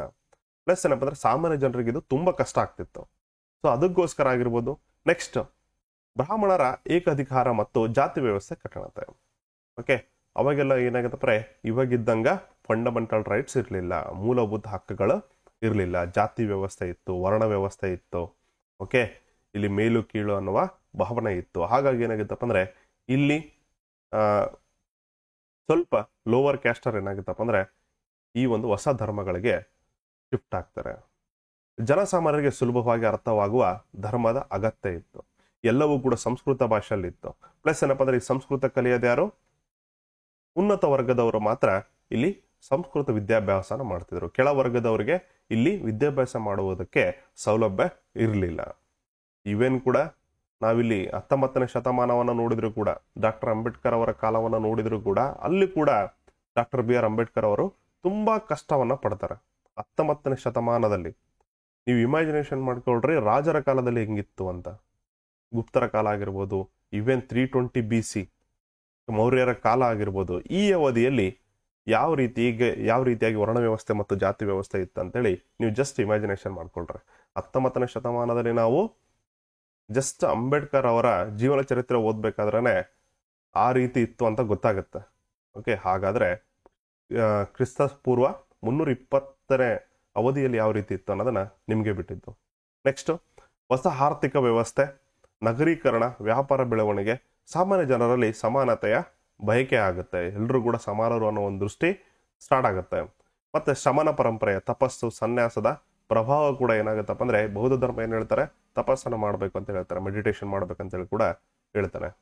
ಓಕೆ, ನನಗೆ ಕೇಳಿದ್ರು ಕೂಡ meditation is the key for your success. Okay, ನಿನ್ನನ್ನು ನೀನು ಗೆಲ್ಲಿಲ್ಲ ಅಂತಂದ್ರೆ ನೀನು ಇನ್ನೇನು ಗೆಲ್ಲಕ್ಕಾಗತ್ತೆ ರೀ. ಸಮಾಜವನ್ನಂತೂ ಕೂಡ ಗೆಲ್ಲಕ್ಕಾಗಲ್ಲ, ಜಾಬ್ ಕೂಡ ಪಡೆಯೋಕ್ಕಾಗಲ್ಲ. ಫಸ್ಟ್ ಏನಾಗುತ್ತಪ್ಪ ಅಂದ್ರೆ ನಿಮ್ಮ ಒಂದು ಏಕಾಗ್ರತೆಯನ್ನು ಬೆಳೆಸ್ಕೊಳ್ರಿ, ಉಳುಕಿದ್ದೆಲ್ಲ ಈಸಿಯಾಗಿ ಸಿಕ್ಬಿಡುತ್ತೆ ನಿಮಗೆ. ಓಕೆ, ಈ ಎಲ್ಲ ಕಾರಣಗಳು ಏನಾಗುತ್ತಪ್ಪ ಹೊಸ ಧರ್ಮಗಳ ಉದಯಕ್ಕೆ ಕಾರಣಗಳಾಗ್ತದೆ. ನೆಕ್ಸ್ಟ್, ಜಸ್ಟ್ ಇದು ಮಾಡಿರೋದು ನಿಮಗೆ ಮೇನ್ಸ್ ಅಂತ ನೋಡ್ರಿ.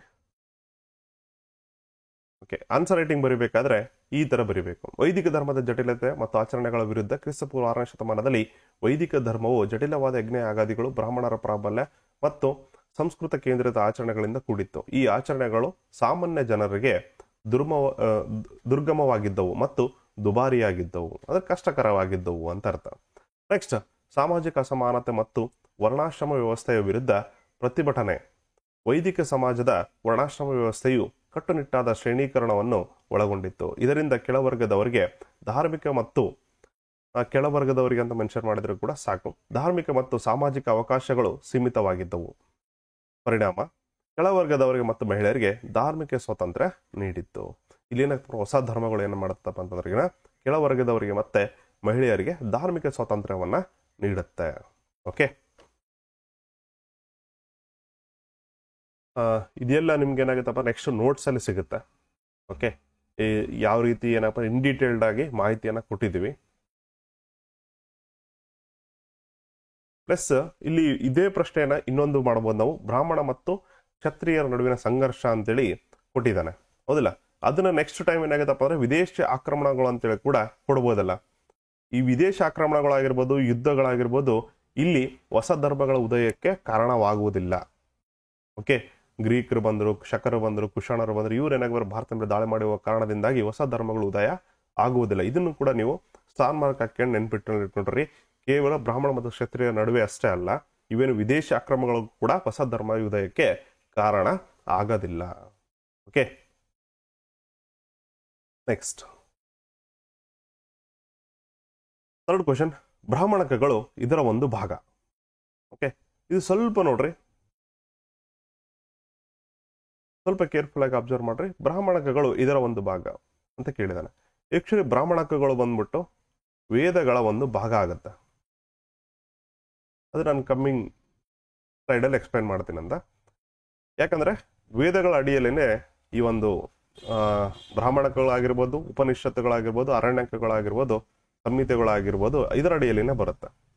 ಓಕೆ, ವೇದಗಳ ಅಡಿಯಲ್ಲಿನೇ ಬರುತ್ತೆ. ಹಾಗಾಗಿ ಸ್ವಲ್ಪ ಇಲ್ಲಿ ಕೀ ಆನ್ಸರ್ ನೋಡ್ರಿ ಏನ್ ಕೊಟ್ಟಿದ್ದಾನೆ ಅಂದ್ರೆ ಅರಣ್ಯಕಗಳು ಅಂತ ಕೊಟ್ಟಿದ್ದಾನೆ. ಅದು ಹೆಂಗ್ ರಿಲೇಟ್ ಮಾಡಬಹುದಪ್ಪ ಅಂತ ನೋಡ್ತೀನಿ. ಬ್ರಾಹ್ಮಣಕಗಳ ಕೊನೆಯ ಭಾಗನೇ ಈ ಒಂದು ಅರಣ್ಯಕಗಳು ಅಂತ ಕರಿತೀವಿ. ಓಕೆ, ನೆಕ್ಸ್ಟ್ ನೋಡ್ರಿ,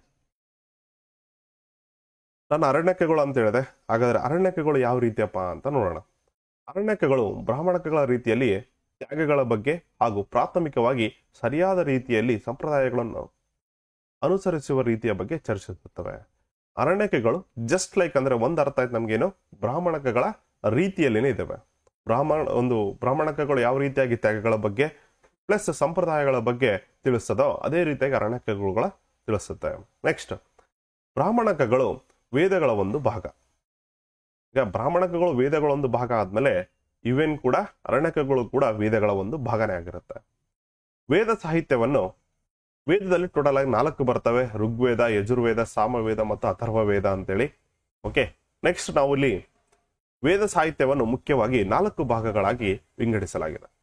ಅದರಲ್ಲಿ ಯಾವುದು? ಸಂಹಿತೆಗಳು, ಬ್ರಾಹ್ಮಣಕಗಳು, ಅರಣ್ಯಕಗಳು ಮತ್ತು ಕೊನೆಯದಾಗಿ ಉಪನಿಷತ್ತುಗಳು ಅಂತ ಕರಿತೀವಿ. ಮಂಡುಕ ಉಪನಿಷತ್ತು, ಇವೇನು ಸತ್ಯಮೇವ ಜಯತೆ ಅನ್ನೋದನ್ನ ಮಂಡುಕ ಉಪನಿಷತ್ತಿನಿಂದ ತೆಗೆದುಕೊಂಡಿದ್ದೀವಿ. ಹಾಗಾದ್ರೆ 4 ಭಾಗಗಳು. ಸಂಹಿತೆಗಳಂತಂದ್ರೆ ಏನಿಲ್ಲ, ಮಂತ್ರಗಳು ಮತ್ತು ಸ್ತುತಿಗಳನ್ನ ಒಳಗೊಂಡಿರ್ತದೆ. ಬ್ರಾಹ್ಮಣಕಗಳಂದ್ರೆ ಯಜ್ಞಯಾಗಗಳು ಮತ್ತೆ ವೇದಗಳು, ಶ್ಲೋಕಗಳ ಒಂದು ವೇದಗಳ ಶ್ಲೋಕಗಳ ಗದ್ಯ ರೂಪಗಳು ಕೂಡ ಆಗಿರ್ತವೆ. ಯಾವುದು? ಬ್ರಾಹ್ಮಣಕಗಳು. ಓಕೆ, ಶ್ಲೋಕಗಳಲ್ಲಿ ಒಂದೇನಾಗತ್ತಪ್ಪ ಗದ್ಯ ರೂಪ ಮತ್ತು ಪದ್ಯ ರೂಪ ಅಂತ ಇರ್ತವೆ. ಓಕೆ, ಗದ್ಯ ರೂಪವೇ ಈ ಒಂದು ಬ್ರಾಹ್ಮಣಕಗಳು ಆಗಿರ್ತವೆ. ನೆಕ್ಸ್ಟ್, ಅರಣ್ಯಕಗಳು ಅಂದ್ರೆ ಬ್ರಾಹ್ಮಣಕಗಳ ಕೊನೆಯ ಭಾಗಗಳಾಗಿದ್ದಾವೆ. ಹಾಗಾಗಿ ಇವೆರಡು ಕೂಡ ಇಂಟರ್ಲಿಂಕ್. ಒಂದು ವೇಳೆ ಏನಾದ್ರು ಈ ಪ್ರಶ್ನೆಯಲ್ಲಿ ನಿಮ್ಗೆ ಬ್ರಾಹ್ಮಣಕಗಳು ಇದರ ಒಂದು ಭಾಗ, ಇಲ್ಲಿ ಏನಾದ್ರು ವೇದಗಳಂತ ಕೊಟ್ಟಿದ್ರಿಗಿನ ಅಫ್ಕೋರ್ಸ್ ವೇದಗಳ ಆನ್ಸರ್ ಆಗುತ್ತೆ. ಇಲ್ಲಿ ವೇದಗಳು ಅಂತ ಹೇಳಿ ಆಪ್ಷನ್ ಅಲ್ಲಿ ಇಲ್ಲ. ಹಾಗಾಗಿ ನಾವು ಅರಣ್ಯಕಗಳು ಅಂತ ಚೂಸ್ ಮಾಡ್ಕೊಂಡಿದ್ದೀವಿ. ಓಕೆ, ಅರಣ್ಯಕಗಳು ಅಂದ್ರೆ ಏನು? ಇವು ಅರಣ್ಯಗಳಲ್ಲಿ ವಾಸಿಸುವ ಋಷಿಗಳಿಂದ ರಚಿಸಲ್ಪಟ್ಟಿವೆ. ಪ್ಲಸ್ ಈ ಅರಣ್ಯಕಗಳೇನಿದಾವಲ್ಲ ಇವು ಧ್ಯಾನದ ಮೇಲೆ ಫೋಕಸ್ ಮಾಡ್ತವೆ. ಯಾವ್ದ್ರ ಮೇಲೆ? ಧ್ಯಾನದ ಮೇಲೆ ಫೋಕಸ್ ಮಾಡ್ತವೆ. ನೆಕ್ಸ್ಟ್, ಉಪನಿಷತ್ತುಗಳೇನಿದಾವೆ ಇವು ವೈದಿಕ ಸಾಹಿತ್ಯದ ಕೊನೆಯ ಭಾಗ. ಓಕೆ, ಬ್ರಾಹ್ಮಣಕಗಳ ಕೊನೆಯ ಭಾಗ ಯಾವುದು? ಅರಣ್ಯಕಗಳು. ವೇದಗಳ ಕೊನೆಯ ಭಾಗ ಯಾವುದು ಅಂತಂದ್ರೆ ಅದು ಉಪನಿಷತ್ತುಗಳು ಅಂತ ಕರಿತೀವಿ. ಪ್ಲಸ್ ಇದೇ ಉಪನಿಷತ್ತುಗಳನ್ನ ಏನಂತ ಕರಿತೀವಿ ನಾವು? ವೇದಾಂತ ಅಂತೇಳಿ ಕೂಡ ಕರಿತೀವಿ. ಉಪನಿಷತ್ತು ಪದದ ಅರ್ಥ ಏನಪ್ಪ ಅಂದ್ರೆ ನಿಗೂಢ ಜ್ಞಾನ. ಉಪ ಎಂದರೆ ಹತ್ತಿರ, ನಿಷತ್ ಅಂದ್ರೆ ಕುಳಿತು ಕಲಿಯುವಿಕೆ. ಅಂದ್ರೆ ಹತ್ತಿರ ಒಂದು ಕುಳಿತುಕೊಂಡು ಕಲಿಯೋದಕ್ಕೆ ನಾವೇನಂತ ಕರಿತೀವಿ? ಉಪನಿಷತ್ತುಗಳು ಅಂತ ಕರಿತೀವಿ. ಇವುಗಳು ತತ್ವಶಾಸ್ತ್ರ, ಆತ್ಮಬ್ರಹ್ಮ ವಿಚಾರವನ್ನ ಹರಡುತ್ತದೆ. ನೆಕ್ಸ್ಟ್, ವೇದಾಂಗಗಳು ಅಂತ ಕರಿತೀವಿ. ಆಕ್ಚುಲಿ ಇವೆಲ್ಲ ನೆಸೆಸರಿ ಇಲ್ಲ, ಸುಮ್ಮನೆ ನಿಮ್ಗೆ ಎಕ್ಸ್ಟ್ರಾ ನಾಲೆಡ್ಜ್ ಇರಲಿ ಅಂತ ಕೊಟ್ಟಿದ್ದೀನಿ ಅಷ್ಟೇ. ವೇದಾಂಗಗಳು ಇನ್ ಫ್ಯೂಚರ್ ಏನಾದ್ರು ಸಡನ್ ಆಗಿ ಈ ರೀತಿ ಪ್ರಶ್ನೆಗಳನ್ನ ಕೇಳಿದ್ರೆ ಅಟ್ಲೀಸ್ಟ್ ಈ ಸಲ ಅರಣ್ಯಕಗಳು ಬ್ರಾಹ್ಮಣಕ ಕೇಳಿದಾರೆ ಅಂದ್ಮೇಲೆ ನೆಕ್ಸ್ಟ್ ಅದ್ರ ಕೆಳಗಡೆ ಕೇಳಬಹುದಲ್ಲ, ಅಪ್ಡೇಟೆಡ್. ಇದು 2017 ಕ್ವಶನ್ ಪೇಪರ್, 8 ವರ್ಷದ ನಂತರ 2025ರಲ್ಲಿ ಸ್ವಲ್ಪ ಡೀಪ್ ಕ್ವಶನ್ಸ್ ಏನಾದ್ರು ಕೇಳಿದ ಅಂತಂದ್ರೆಗಿನ ಸ್ವಲ್ಪ ತಿಳ್ಕೊಂಡಿರಿ ಅಷ್ಟೇ. ವೇದಾಂಗಗಳಂತಂದ್ರೆ ಏನಿಲ್ಲ, ಟೋಟಲ್ ಆಗಿ 6 ವೇದಾಂಗಗಳು ಬರ್ತವೆ. ಶಿಕ್ಷಾ, ವ್ಯಾಕರಣ, ಛಾಂದ, ಕಲ್ಪ, ನಿರುಕ್ತ ಮತ್ತು ಜ್ಯೋತಿಷ್ ಅಂತೇಳಿ 6 ವೇದಾಂಗಗಳು. ನೆಕ್ಸ್ಟ್, ಉಪವೇದಗಳು 4 ಇದಾವೆ. ವೇದಗಳು 4, ಅದಕ್ಕೆ ಉಪವೇದಗಳು 4. ಧನುರ್ವೇದ, ಗಂಧರ್ವ ವೇದ, ಶಿಲ್ಪವೇದ, ಆಯುರ್ವೇದ. ಆಯುರ್ವೇದ ಯಾವ್ದಕ್ಕೆ ಸಂಬಂಧಪಟ್ಟಿದೆ? ಈ ಒಂದು ಋಗ್ವೇದಕ್ಕೆ ಸಂಬಂಧಪಟ್ಟಿದೆ. ನೆಕ್ಸ್ಟ್, ಸಂಹಿತೆಗಳು ಮತ್ತು ಬ್ರಾಹ್ಮಣಕಗಳು. ಓಕೆ, ಇವೆರಡೇನಿದೆ 1 and 2 ಇವು ಕರ್ಮಕಾಂಡ ವಿಭಾಗವನ್ನು ರೂಪಿಸುತ್ತವೆ. ಓಕೆ, ಇವೇನಿದಾವೆ 1 and 2 ಸಂಹಿತೆಗಳು ಮತ್ತು ಬ್ರಾಹ್ಮಣಕಗಳು ಕರ್ಮಕಾಂಡದ ಬಗ್ಗೆ ಒಂದು ರೂಪಿಸುತ್ತವೆ. ನೆಕ್ಸ್ಟ್, ಅರಣ್ಯಕಗಳು ಮತ್ತು ಉಪನಿಷತ್ತುಗಳು ಏನಿದೆಪ್ಪ ಅಂದ್ರೆ ಇವು ವೇದಗಳ ಜ್ಞಾನಕಾಂಡ, ಇವು ಕರ್ಮಕಾಂಡ, ಇದು ಜ್ಞಾನಕಾಂಡ, ದಿ ಮೋಸ್ಟ್ ಇಂಪಾರ್ಟೆಂಟ್. ಓಕೆ, ಸಂಹಿತೆ ಮತ್ತು ಬ್ರಾಹ್ಮಣ ಇಲ್ಲಿ ನೋಡಿರ್ಬೋದು ನೀವು, ಮಂತ್ರಗಳು, ಸ್ತುತಿಗಳಾಗಿರ್ಬೋದು, ಯಜ್ಞಯಾಗಗಳು. ಸೊ ಇವೆಲ್ಲ ಕರ್ಮಕಾಂಡದ ಬಗ್ಗೆ. ಇಲ್ಲಿ ನೋಡಿರ್ಬೋದು ನೀವು ಅರಣ್ಯಗಳ ವಾಸಿಯು ಧ್ಯಾನಕ್ಕೆ, ಪ್ಲಸ್ ಇಲ್ಲಿ ಏನಿದೆಪ್ಪ ಅಂದ್ರೆ ಇದು ಕಲಿಯುವುದಕ್ಕಾಗಿ ಉಪನಿಷತ್ತುಗಳು ಬಂದ್ಬಿಟ್ಟು. ಅದಕ್ಕೋಸ್ಕರ ಇಲ್ಲಿ ಜ್ಞಾನಕಾಂಡ, ಇಲ್ಲಿ ಮೇಲ್ಗಡೆ ಸಂಹಿತೆ ಮತ್ತು ಬ್ರಾಹ್ಮಣಕಗಳು ಕರ್ಮಕಾಂಡದ ಒಂದು ವಿಭಾಗ ಆಗಿರ್ತವೆ. ಇದು 3ನೇ ಕ್ವಶನ್ಗೆ ಒಂದು ಸಮರ್ಥನೆ ಆಯಿತು. ನೆಕ್ಸ್ಟ್, ಅದ್ವೈತ ಅಂದ್ರೆ ಏನು? ಫಸ್ಟ್ ಆಫ್ ಆಲ್ ಅದ್ವೈತ ಸಿದ್ಧಾಂತವನ್ನ ಯಾರು ಹೇಳ್ತಾರಪ್ಪ? ಬೇಸಿಕ್ ಥಿಂಗ್ ಗೊತ್ತಿರ್ಬೇಕು ನಮಗೆ. ಶಂಕರಾಚಾರ್ಯರು ಏನಾಗುತ್ತಪ್ಪ ಅಂದ್ರೆ ಅದ್ವೈತ ಸಿದ್ಧಾಂತದ ಬಗ್ಗೆ ಹೇಳ್ತಾರೆ. ನೆಕ್ಸ್ಟ್ ಏನಪ್ಪ ಅಂದ್ರೆ ರಾಮಾನುಜಾಚಾರ್ಯರು ವಿಶಿಷ್ಟಾದ್ವೈತ ಸಿದ್ಧಾಂತದ ಬಗ್ಗೆ ಹೇಳ್ತಾರೆ. ಹೌದಾ ಇಲ್ಲ? ಓಕೆ, ಶಂಕರಾಚಾರ್ಯರು ಅದ್ವೈತ ಸಿದ್ಧಾಂತ, ರಾಮಾನುಜಾಚಾರ್ಯರು ವಿಶಿಷ್ಟಾದ್ವೈತ ಸಿದ್ಧಾಂತದ ಬಗ್ಗೆ ಹೇಳ್ತಾರೆ.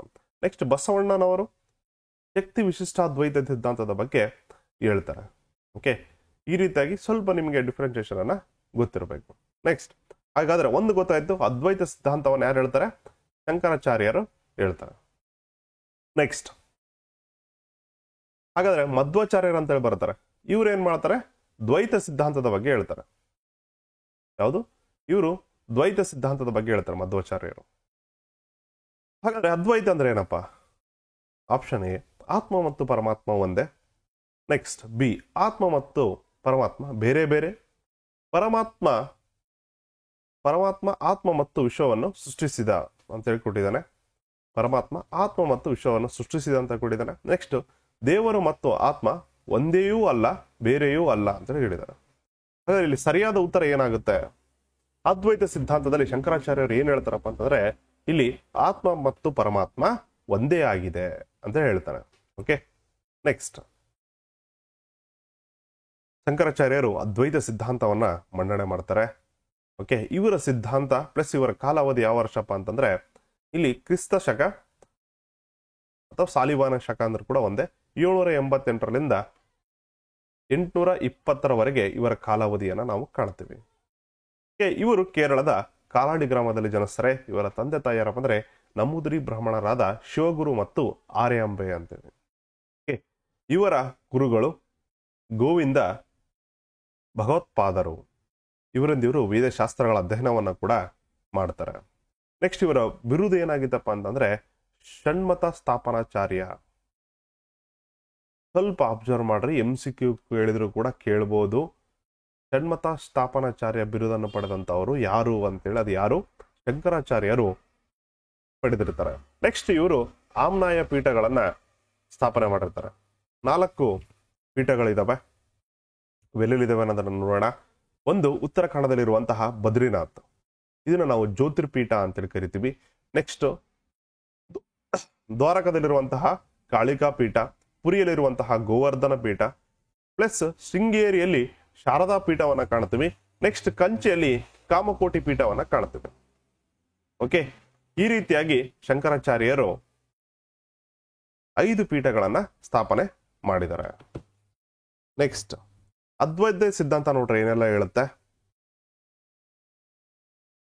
ಬ್ರಹ್ಮನೊಬ್ಬನೇ ಸತ್ಯ, ಉಳಿದ ಜಗತ್ತು ಮಿಥ್ಯ ರೂಪವಾದದ್ದು. ಇವರ ಪ್ರಕಾರ ಜೀವಾತ್ಮ ಮತ್ತು ಪರಮಾತ್ಮ ಬೇರೆ ಬೇರೆ ಅಲ್ಲ, ಅಂದ್ರೆ ಒಂದೇ ಅಂತ ಅರ್ಥ ಅಷ್ಟೇ.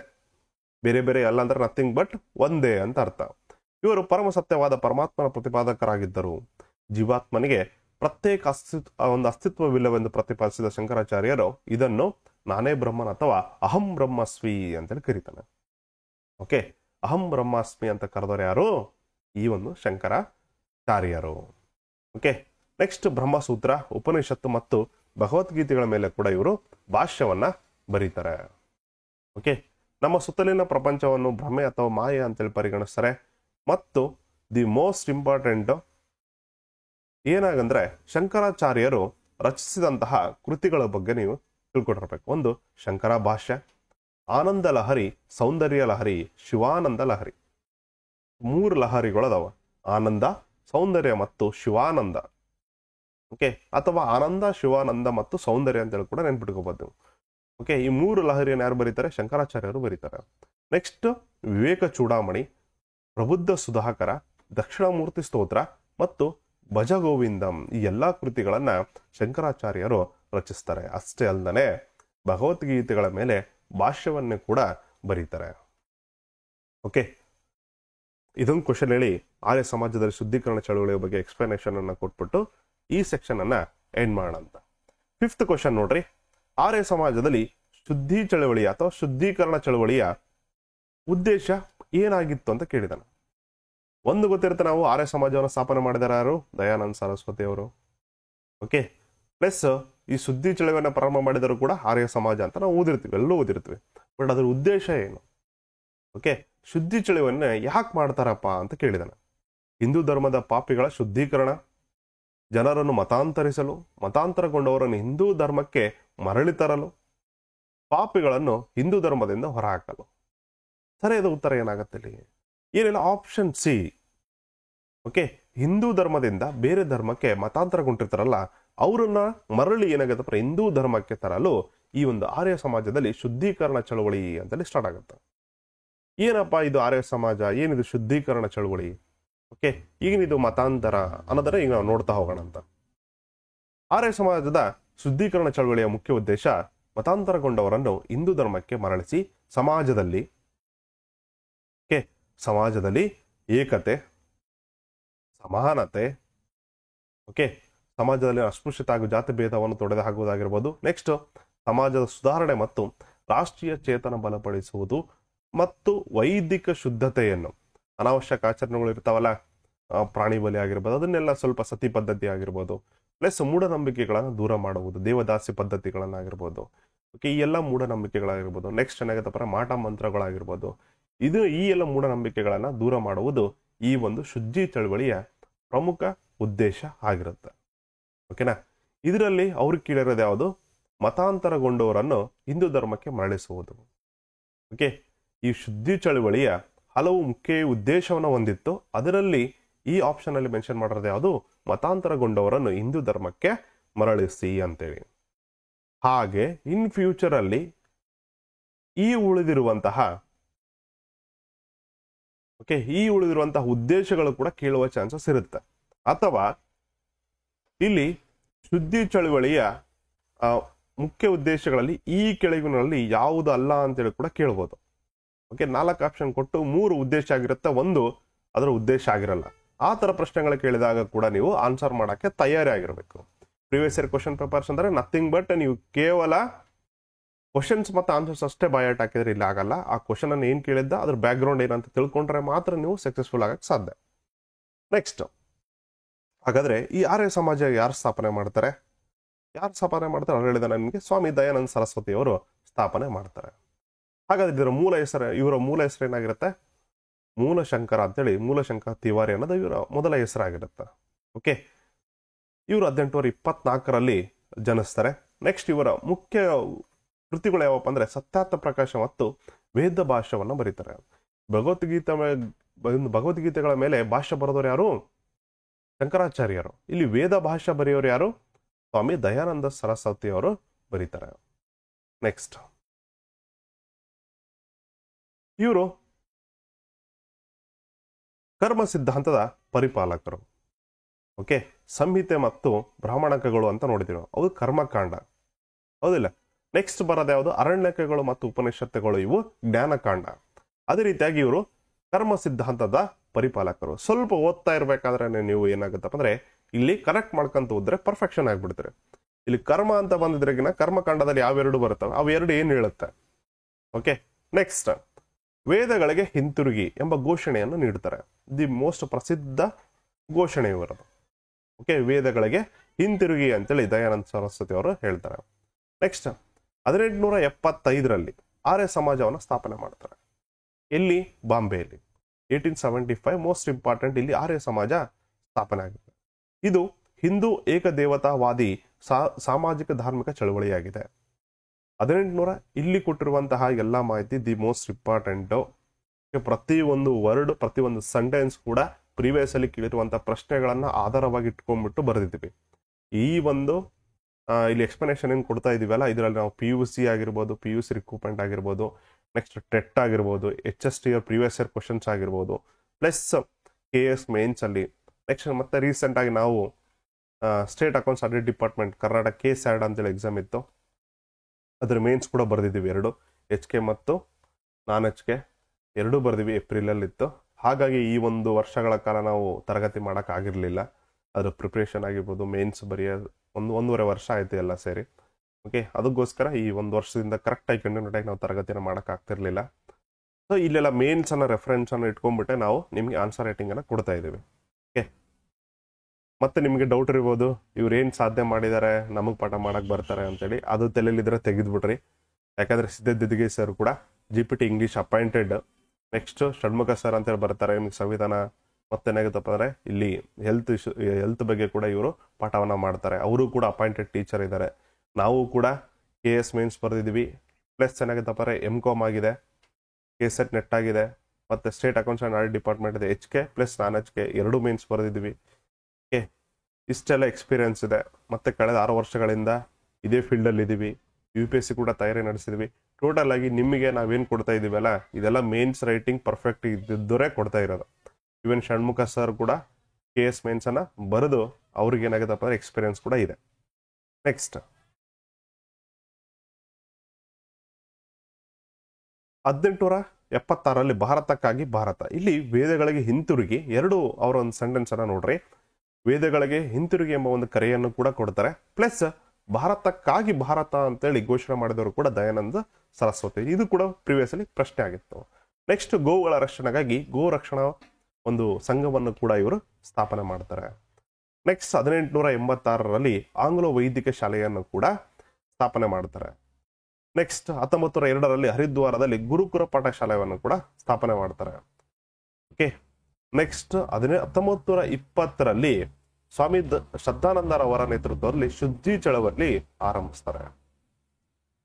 ಈ ಮೋಸ್ಟ್ ಇಂಪಾರ್ಟೆಂಟ್ ನೆನಪಲ್ಲಿ ಇಟ್ಕೊಂಡ್ರಿ. ನೆಕ್ಸ್ಟ್ ಟೈಮ್ ಏನಾದರೂ ಸ್ವಾಮಿ ದಯಾನಂದ ಸರಸ್ವತಿ ಅವರು ಯಾರ ನೇತೃತ್ವದಲ್ಲಿ ಶುದ್ಧಿ ಚಳವಳಿಯನ್ನು ಪ್ರಾರಂಭ ಮಾಡ್ತಾರೆ ಅಂದ್ರೆ ಅದು ಸ್ವಾಮಿ ಶ್ರದ್ಧಾನಂದರವರ ನೇತೃತ್ವದಲ್ಲಿ ಇವರು ಶುದ್ಧಿ ಚಳವಳಿಯನ್ನ ಮಾಡ್ತಾರೆ. ಹಾಗಾದ್ರೆ ಶುದ್ಧಿ ಚಳವಳಿಯ ಮುಖ್ಯ ಉದ್ದೇಶ ಏನಾಗಿರುತ್ತೆ? ಈ ಎಲ್ಲ ಮತಾಂತರಗೊಂಡವ್ರನ್ನ ಏನಾದ್ರು ವಾಪಸ್ ಹಿಂದೂ ಧರ್ಮಕ್ಕೆ ಮರಳಿಸೋದಾಗಿರ್ಬೋದು, ಸಮಾಜದಲ್ಲಿ ಏಕತೆಯನ್ನು ಮಾಡೋದು, ಮತ್ತೆ ಸಮಾನತೆಯನ್ನು ಕಾಪಾಡ್ಕೊಳ್ಳೋದು, ಪ್ಲಸ್ ಏನಪ್ಪ ಅಂದ್ರೆ ಸಮಾಜ ಸುಧಾರಣೆ ಮಾಡೋದು, ರಾಷ್ಟ್ರೀಯ ಚೇತನವನ್ನು ಬಲಪಡಿಸೋದಾಗಿರ್ಬೋದು, ನೆಕ್ಸ್ಟ್ ವೈದಿಕ ಶುದ್ಧತೆಯನ್ನು ಕಾಪಾಡೋದಾಗಿರ್ಬೋದು. ಈ ಎಲ್ಲದೂ ಕೂಡ ಶುದ್ಧಿ ಚಳವಳಿಯ ಮುಖ್ಯ ಉದ್ದೇಶಗಳು ಆಗಿರುತ್ತವೆ. ಇಷ್ಟು ಈ ತರಗತಿಯ ಮುಖ್ಯ ಪ್ರಶ್ನೆಗಳಾಯಿತು. ನೆಕ್ಸ್ಟ್ ಇದೇ GPST 2017ನ ಇತಿಹಾಸಕ್ಕೆ ಸಂಬಂಧ ಪ್ರಶ್ನೆಗಳು ಮುಂದುವರಿಯುತ್ತವೆ. ಮುಂದಿನ ತರಗತಿಗಾಗಿ ನಮ್ಮ ಒಂದು ಯೂಟ್ಯೂಬ್ ಚಾನಲನ್ನು ಸಬ್ಸ್ಕ್ರೈಬ್ ಮಾಡ್ರಿ. ಹಾಗೆ ನಿಮಗೆ ನಮ್ಮ ಕಡೆಯಿಂದ ಏನಾದರೂ ಕಂಟೆಂಟಲ್ಲಾಗಿರ್ಬೋದು ಇಂಪ್ರೂವೈಸೇಷನ್ ಬೇಕು ಅಂದರೆ ಕಮೆಂಟ್ ಮೂಲಕ ತಿಳಿಸಿ. ಹಾಗೂ ವೈಯಕ್ತಿಕವಾಗಿ ನಂಬರ್ ಕೂಡ ಕೊಟ್ಟಿದ್ದೀವಿ. ಓಕೆ, ದಯವಿಟ್ಟು ಯಾರೋ ಕೂಡ ಫೋನ್ ಮಾಡಿಬಿಟ್ಟು ಕೇವಲ ಸರ್ ರಿಕ್ರೂಟ್ಮೆಂಟ್ ಯಾವಾಗ ಆಗುತ್ತೆ, ಹೆಂಗೆ ಓದಬೇಕು, ಆ ಥರ ಎಲ್ಲ ಪ್ರಶ್ನೆಗಳನ್ನು ಕೇಳಬೇಡಿ. ಓಕೆ, ರಿಕ್ರೂಟ್ಮೆಂಟ್ ಬಗ್ಗೆ ನೀವು ತಲೆನ ಕಡಿಸ್ಕೊಳಕ್ಕೆ ಹೋಗ್ಬೇಡ್ರಿ. ಅದು ಸರ್ಕಾರದ ಕೆಲಸ ಅಥವಾ ಆ ಒಂದು ಎಕ್ಸಾಮಿನೇಷನ್ ಅಥಾರಿಟಿ ಎಕ್ಸಾಮಿನೇಷನ್ಸ್ ಬೋರ್ಡ್ನ ಕೆಲಸ. ನಮ್ಮ ಕೆಲಸ ಏನು, ಒಬ್ಬ ವಿದ್ಯಾರ್ಥಿಯಾಗಿ ಪ್ರಿಪರೇಷನನ್ನು ಮಾಡಿರಬೇಕು. ಓಕೆ, ಹೀಗೆ ಹೇಳ್ತಿದ್ದೀವಿ. GPST ಕಾಲ್ ಫಾರ್ಮ್ ಆದಮೇಲೆ ನಿಮಗೆ ಜಾಸ್ತಿ ಟೈಮು ಸಿಗಲ್ಲ. ಓಕೆ, ಜಾಸ್ತಿ ಸಮಯ ಸಿಗಲ್ಲ. ಹಾಗಾಗಿ ನೀವೇನು ಪ್ರಿಪೇರ್ ಆಗಬೇಕು, ನೀವೇನೆಲ್ಲ ತಯಾರಿ ಮಾಡ್ಬೇಕಂತ ಅನ್ಕೊಂಡಿರೋ ಫ್ರಮ್ ಡೇ 1 ಇವತ್ತಿಂದನೇ ಸ್ಟಾರ್ಟ್ ಮಾಡಿ. ಓಕೆ, ಇಲ್ಲ ನಾನು ಒಂದು ವಾರ ಬಿಟ್ಟು ಸ್ಟಾರ್ಟ್ ಮಾಡ್ತೀನಿ, ತಿಂಗಳ ಬಿಟ್ಟು ಸ್ಟಾರ್ಟ್ ಮಾಡ್ತೀನಿ, ಕಾಲ್ ಫಾರ್ಮ್ ಆಗಲಿ ನೋಟಿಫಿಕೇಶನ್ ಆಗಲಿ ಅಂತ ಕೂಡೋಕೆ ಹೋಗ್ಬೇಡ್ರಿ. ಯಾಕಂದರೆ ಜಾಸ್ತಿ ಟೈಮ್ ಸಿಗಲ್ಲ. ನನಗೆ ಗೊತ್ತಿರೋ ಮಟ್ಟಿಗೆ ಮ್ಯಾಕ್ಸ್ ಟು ಮ್ಯಾಕ್ಸ್ 3 ಮಂತ್ಸ್ ಒಳಗಡೆ ಕಾಲ್ ಫಾರ್ಮ್ ಆಯಿತು ಅಂತಂದರೆ 3 ಮಂತ್ಸ್ ಒಳಗಡೆ ಬೇಗ ಕರೆದು ಮುಗಿಸ್ಬಿಡ್ಬೋದು. ಸೊ 3 ತಿಂಗಳ ಅಂತಂದರೆ ಜಸ್ಟ್ 90 ಡೇಸ್ ಸಿಗ್ತವಷ್ಟೇ. 90 ದಿನದಲ್ಲಿ ಅಟ್ಲೀಸ್ಟ್ 10 ಡೇಸ್ ಆದರೂ ತೆಗೆದಿಟ್ಬಿಟ್ರಿ. ಏನಾದರೂ ಒಂದು ಎಮರ್ಜೆನ್ಸೀಸ್ ಬರ್ತಾ ಇರ್ತವೆ. 80 ದಿನದಲ್ಲಿ ಈ ಸಿಲೆಬಸ್ಸನ್ನು ಕಂಪ್ಲೀಟ್ ಮಾಡೋಕ್ಕೆ ಹೈಲಿ ಇಂಪಾಸಿಬಲ್ ಇದೆ. ಓಕೆ, ಇದೆಲ್ಲ ಏನು ಸಿಲೆಬಸ್, ಇದೆಲ್ಲ ಪ್ರಿವಿಯಸ್ ಇಯರ್ ಕ್ವೆಶನ್ ಪೇಪರ್ಸನ್ನು ನೀವು ಸಪ್ರೇಟ್ ಮಾಡಬೇಕು, ಅನಲೈಸಿಸ್ ಮಾಡಬೇಕು, ಪ್ಲಸ್ ಏನಪ್ಪ ಅಂದ್ರೆ ಪ್ರಿಪ್ರೇಷನನ್ನು ಮಾಡಬೇಕು, MCQ ಮಾಡಬೇಕು, ಪ್ಲಸ್ ಏನಪ್ಪ ಅಂದ್ರೆ ಥಿಯರಿ ರೈಟಿಂಗನ್ನು ಪ್ರಾಕ್ಟೀಸ್ ಮಾಡಬೇಕು. ಇದು 80 ದಿನದಲ್ಲಿ highly impossible for first readers. Okay, ಬ್ರಾಕೆಟಲ್ಲಿ ಮೆನ್ಷನ್ ಇಟ್ಕೊಂಡಿರಿ. ಮೊದಲನೇದಾಗಿ ಪ್ರಿಪ್ರೇಷನ್ ಏನು ಮಾಡ್ತಿರ್ತಾರಲ್ಲ ಅವರಿಗೆ ಈ 80 ದಿನ ದಿ ಬಿಗ್ಗೆಸ್ಟ್ ಟಾಸ್ಕ್. ಮತ್ತೆ ನನಗೆ ಕೇಳಿದ್ರೆ ಇದು ಹೈಲಿ ಇಂಪಾಸಿಬಲ್. ಯಾಕಂದ್ರೆ ಬರೆಯೋದಿದೆ, ರೈಟಿಂಗ್ ಇದೆ.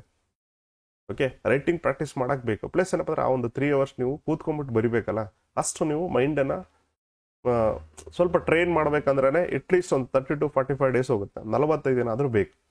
ಓಕೆ, ಈವನ್ ನಾವು ಕೂಡ ಮೇನ್ಸ್ ಬರಿಬೇಕಾದ್ರೆ morning 9 to 12 3 hours, next 1-2 hours gap 2 to 5, okay, next ಇಲ್ಲಿ 3 hours, total 6 hours daily, plus 1 hour ಮುಂಚೆ ಹೋಗಬೇಕು, ಪ್ಲಸ್ ಇಲ್ಲಿ ಕೂಡ ಒಂದು ಹಾಫ್ ಅನ್ ಅವರ್ 45 ಮಿನಿಟ್ಸ್ ಮುಂಚೆನೇ ಹೋಗಬೇಕು. ಸೊ ಟೋಟಲ್ ಆಗಿ 8 ಅವರ್ಸ್, 8 ಗಂಟೆಗಳ ಕಾಲ ನೀವು ಸತತವಾಗಿ ಕೂತ್ಬಿಟ್ಟು ಬರಿಬೇಕು ಮೇನ್ಸ್ ಬರಿಬೇಕಾದ್ರೆ. ಸೊ ಅದಕ್ಕೆ ನೀವು 8 ತಾಸಲ್ಲಿ ಕೂತ್ ಬರಿಬೇಕು ಅಂತಂದ್ರೆಗಿನ ಪ್ಲಸ್ ಅದು ಕೂಡ ಆಲೋಚನೆ ಮಾಡಿ ನೀವು ಓದಿರೋದನ್ನೆಲ್ಲ ರಿಕಾಲ್ ಮಾಡ್ಕೊಂಡ್ಬಿಟ್ಟು ಆ ಒಂದು ಎಕ್ಸಾಮಿನೇಷನ್ ಸ್ಟ್ರೆಸ್ಸಲ್ಲಿ ಅದನ್ನು ನೀನು ಸ್ಪೀಡಾಗಿ ಬರಿಬೇಕು, ಪ್ಲಸ್ ಕಂಪ್ಲೀಟ್ ಮಾಡಬೇಕು. ಅದನ್ನು ನೀನು ಡೈರೆಕ್ಟಾಗಿ ಅಲ್ಲೇ ಹೋಗಿ ಬರಿತೀನಿ ಅಂತಂದ್ರಲ್ಲ, ಪ್ರೀವಿಯಸ್ಲಿ ಏನಾಗುತ್ತಪ್ಪ, ನೀವು ಮಾಡಲ್ ಪೇಪರ್ಸ್ ಆಗಿರ್ಬೋದು, ಧಾರವಾಡ, ನೀವು ಬೆಂಗಳೂರು ಎಲ್ಲಿಯಾದ್ರೂ ಇದ್ರಿ ಅಂತಂದ್ರೆಗಿನ ಅಥವಾ ನೀವು ಟೆಸ್ಟ್ ಸೀರೀಸ್ ತೊಗೊಂಡಿದ್ರಿ ಅಂತಂದ್ರೆಗಿನ ಅಲ್ಲಿ ಹೋಗಿ ನೀವು ಸ್ವಲ್ಪ ಪ್ರಾಕ್ಟೀಸ್ ಮಾಡಿದ್ರೆ ಬೆಟರ್ ಅನ್ಸುತ್ತೆ ನನಗೆ GPSR ಕಂಪೇರ್ ಮಾಡಿದ್ರೆ, ಯಾಕಂದ್ರೆ ಅಲ್ಲಿ ಬರೆಯೋದಿರುತ್ತೆ. ಓಕೆ, ಹಾಗಾಗಿ ಸ್ವಲ್ಪ ಬರೆಯೋದನ್ನ ಇವತ್ತಿಂದನೇ ಸ್ಟಾರ್ಟ್ ಮಾಡ್ರಿ. ನೀವೇನು ಒಂದೇ ಪೇಜ್ ಓದಿದ್ರು ಕೂಡ ಅದನ್ನು ಸ್ವಲ್ಪ ಬರೆಯೋಕ್ಕೆ, ನೀವೇನು ಓದಿರ್ತೀರ ಅದನ್ನೇ ಬರೆಯೋಕ್ಕಾದ್ರೆ ಸ್ಟಾರ್ಟ್ ಮಾಡ್ರಿ. ನಾಟ್ ಓನ್ಲಿ ಟೆಕ್ಸ್ಟ್ ಬುಕ್ಸ್, ಇವನ್ ಕತೆ ಪುಸ್ತಕ ಓದಿದ್ರು ಕೂಡ ಅದನ್ನು ಬರೆಯೋಕ್ಕೆ ಸ್ಟಾರ್ಟ್ ಮಾಡ್ರಿ. ಟೋಟಲ್ ಆಗಿ ನಿಮ್ಮ ಪ್ರಿಪ್ರೇಷನನ್ನು ಡೇ 1 ಇವತ್ತಿಂದನೇ ಸ್ಟಾರ್ಟ್ ಮಾಡ್ರಿ. ಪ್ಲಸ್ ಕನ್ಸಿಸ್ಟೆನ್ಸಿ ಇರಲಿ. ಓಕೆ, ನನ್ನ ಕಡೆಯಿಂದ ಏನಾಗುತ್ತೆ ಸ್ವಲ್ಪ ಕನ್ಸಿಸ್ಟೆನ್ಸಿ ಇರಲಿ. ಡೈಲಿ ನೀವೊಂದು ಅಟ್ಲೀಸ್ಟ್ 5 ಅವರ್ಸ್ ಆದ್ರೆ, ನೀವೇನು ಜಾಬ್ ಮಾಡ್ತಿದ್ರೆ 4 ಅವರ್ಸ್ ಹೋದ್ರಿ, ಮಾರ್ನಿಂಗ್ ಒಂದು 2 ಅವರ್ಸ್, ನೈಟ್ ಮಲಗಬೇಕಾದ್ರೆ ಒಂದು 2 hours, 4 hours is more than enough. Okay, 4 hours ಏನಾಗುತ್ತೆ ಸ್ವಲ್ಪ ಟೆಕ್ಸ್ಟ್ ಬುಕ್ಸನ್ನು ರಿವಿಷನ್ ಮಾಡ್ಕೊಳ್ತಾ ಹೋಗ್ರಿ. ನೆನಪಲ್ಲಿ ಇಟ್ಕೊಂಡಿರಿ. ಏನಾಗುತ್ತಪ್ಪ ಈ ಒಂದು 6th to 12th text books ಏನಿದೆ ಅಲ್ಲಿ ನೀವು ಆಲ್ಮೋಸ್ಟ್ ಇವಾಗ ಈ GPSR ಎಕ್ಸಾಮ್ ಬರೀತಿದ್ದೀರ ಅಂತಂದ್ರೆ ಡಿಗ್ರಿ ಮುಗಿಸ್ರಿ, 21 ವರ್ಷ ಆಗಿರುತ್ತೆ. ಅಷ್ಟು ಅಲ್ದೇ ನೆಕ್ಸ್ಟ್ B.Ed ಮಾಡಿರ್ತೀರಿ 2 ವರ್ಷ, ಹೌದಿಲ್ಲ? ಸೊ ಒಂದು 23 ವಯಸ್ಸಿದೆ ನಿಮಗೆ. ಪ್ಲಸ್ ಏನಾಗುತ್ತೆ, ಈ 6ನೇ ಕ್ಲಾಸ್ ಮಕ್ಕಳು ಟೆಕ್ಸ್ಟ್ ಬುಕ್ಸ್ ಅರ್ಥ ಮಾಡ್ಕೊಳ್ಳೋಷ್ಟು ಡಿಫಿಕಲ್ಟಿ ಏನಿರಲ್ಲ, ಈಸಿಯಾಗಿ ಅರ್ಥ ಆಗುತ್ತೆ, ಗೊತ್ತಾ? ಪ್ಲಸ್ ಏನಾಗುತ್ತೆ, ಯಾವ್ದು ಅರ್ಥ ಆಗುತ್ತೆ ಅದನ್ನೇ ತುಂಬ ಸಮಯವನ್ನು ಕೊಡಬೇಡ್ರಿ. ನನಗೆ ಕೇಳಿದರೆ ಯಾವುದು ನಿಮಗೆ ಡಿಫಿಕಲ್ಟಿ ಅನ್ಸಿರ್ತಾರೆ, ಎಲ್ಲಿ ಡಿಫಿಕಲ್ಟಿ ಫೇಸ್ ಮಾಡ್ತಿರ್ತೀರಿ ಅದ್ರ ಮೇಲೆ ಕಾನ್ಸಂಟ್ರೇಟ್ ಮಾಡಿರಿ. ಓಕೆನಾ? ನಾಳೆ ಈ ಒಂದು GPSR ಸರಣಿಯನ್ನು ಮುಂದುವರೆದವಾಗ ನಾನು ಡಿಸ್ಕಷನ್ ಮಾಡ್ತಾ ಹೋಗೋಣ ಅಂತ. ಈ ವಿಡಿಯೋ ಇಷ್ಟ ಆದರೆ ಲೈಕ್ ಮಾಡಿ, ಹಾಗೆ ನಿಮಗೆ ಯೂಸ್ ಆಗುತ್ತೆ ಅಂತ ಅನಿಸಿದ್ರೆ ಮಾತ್ರ ಈ ಯೂಟ್ಯೂಬ್ ಚಾನಲನ್ನು ಫಾಲೋ ಮಾಡ್ಕೊಳ್ತಾ ಹೋಗ್ರಿ. ಓಕೆ, ಹಾಗೆ ಹೊಸ ವಿಡಿಯೋಗಳ ನೋಟಿಫಿಕೇಶನ್ ಬೆಲ್ ಐಕಾನ್ ಓದ್ರಿ. ತುಂಬ ಜನ ಫೋನ್ ಮಾಡಿಬಿಟ್ಟು ಏನಾಗುತ್ತಪ್ಪ ಅಂದರೆ, ಸರ್ ನೆಕ್ಸ್ಟ್ ಕ್ಲಾಸ್ ಯಾವಾಗ, ಏನು ಎನಿಥಿಂಗ್ ಅಪ್ಡೇಟ್ಸ್ ಇದೆಯಾ ಅಂತ ಕೇಳ್ತಿರ್ತಾರೆ. ಸೊ ಏನೇ ಅಪ್ಡೇಟ್ಸ್ ಇದ್ರೂ ಕೂಡ ನಾವು ಯೂಟ್ಯೂಬ್ ಚಾನಲ್ ಅಪ್ಡೇಟ್ ಮಾಡಿರ್ತೀವಿ. ಸೊ ಅದಕ್ಕೋಸ್ಕರ ನೀವು ಜಸ್ಟ್ ಬೆಲ್ ಐಕಾನ್ ನೋಡಿದ್ರೆ ನಾವು ಏನಾದರೂ ಅಪ್ಡೇಟ್ಸ್ ಅಂತ ಕೊಟ್ಟಾಗ ಅದು ನಿಮಗೆ, ಅಥವಾ ಹೊಸ ಮಾಹಿತಿ ಏನಾದರೂ ಶೇರ್ ಮಾಡಿದಾಗ ಅದು ನಿಮಗೆ ತಲುಪುತ್ತೆ. ಓಕೆನಾ? Thank you so much for watching our video. See you tomorrow.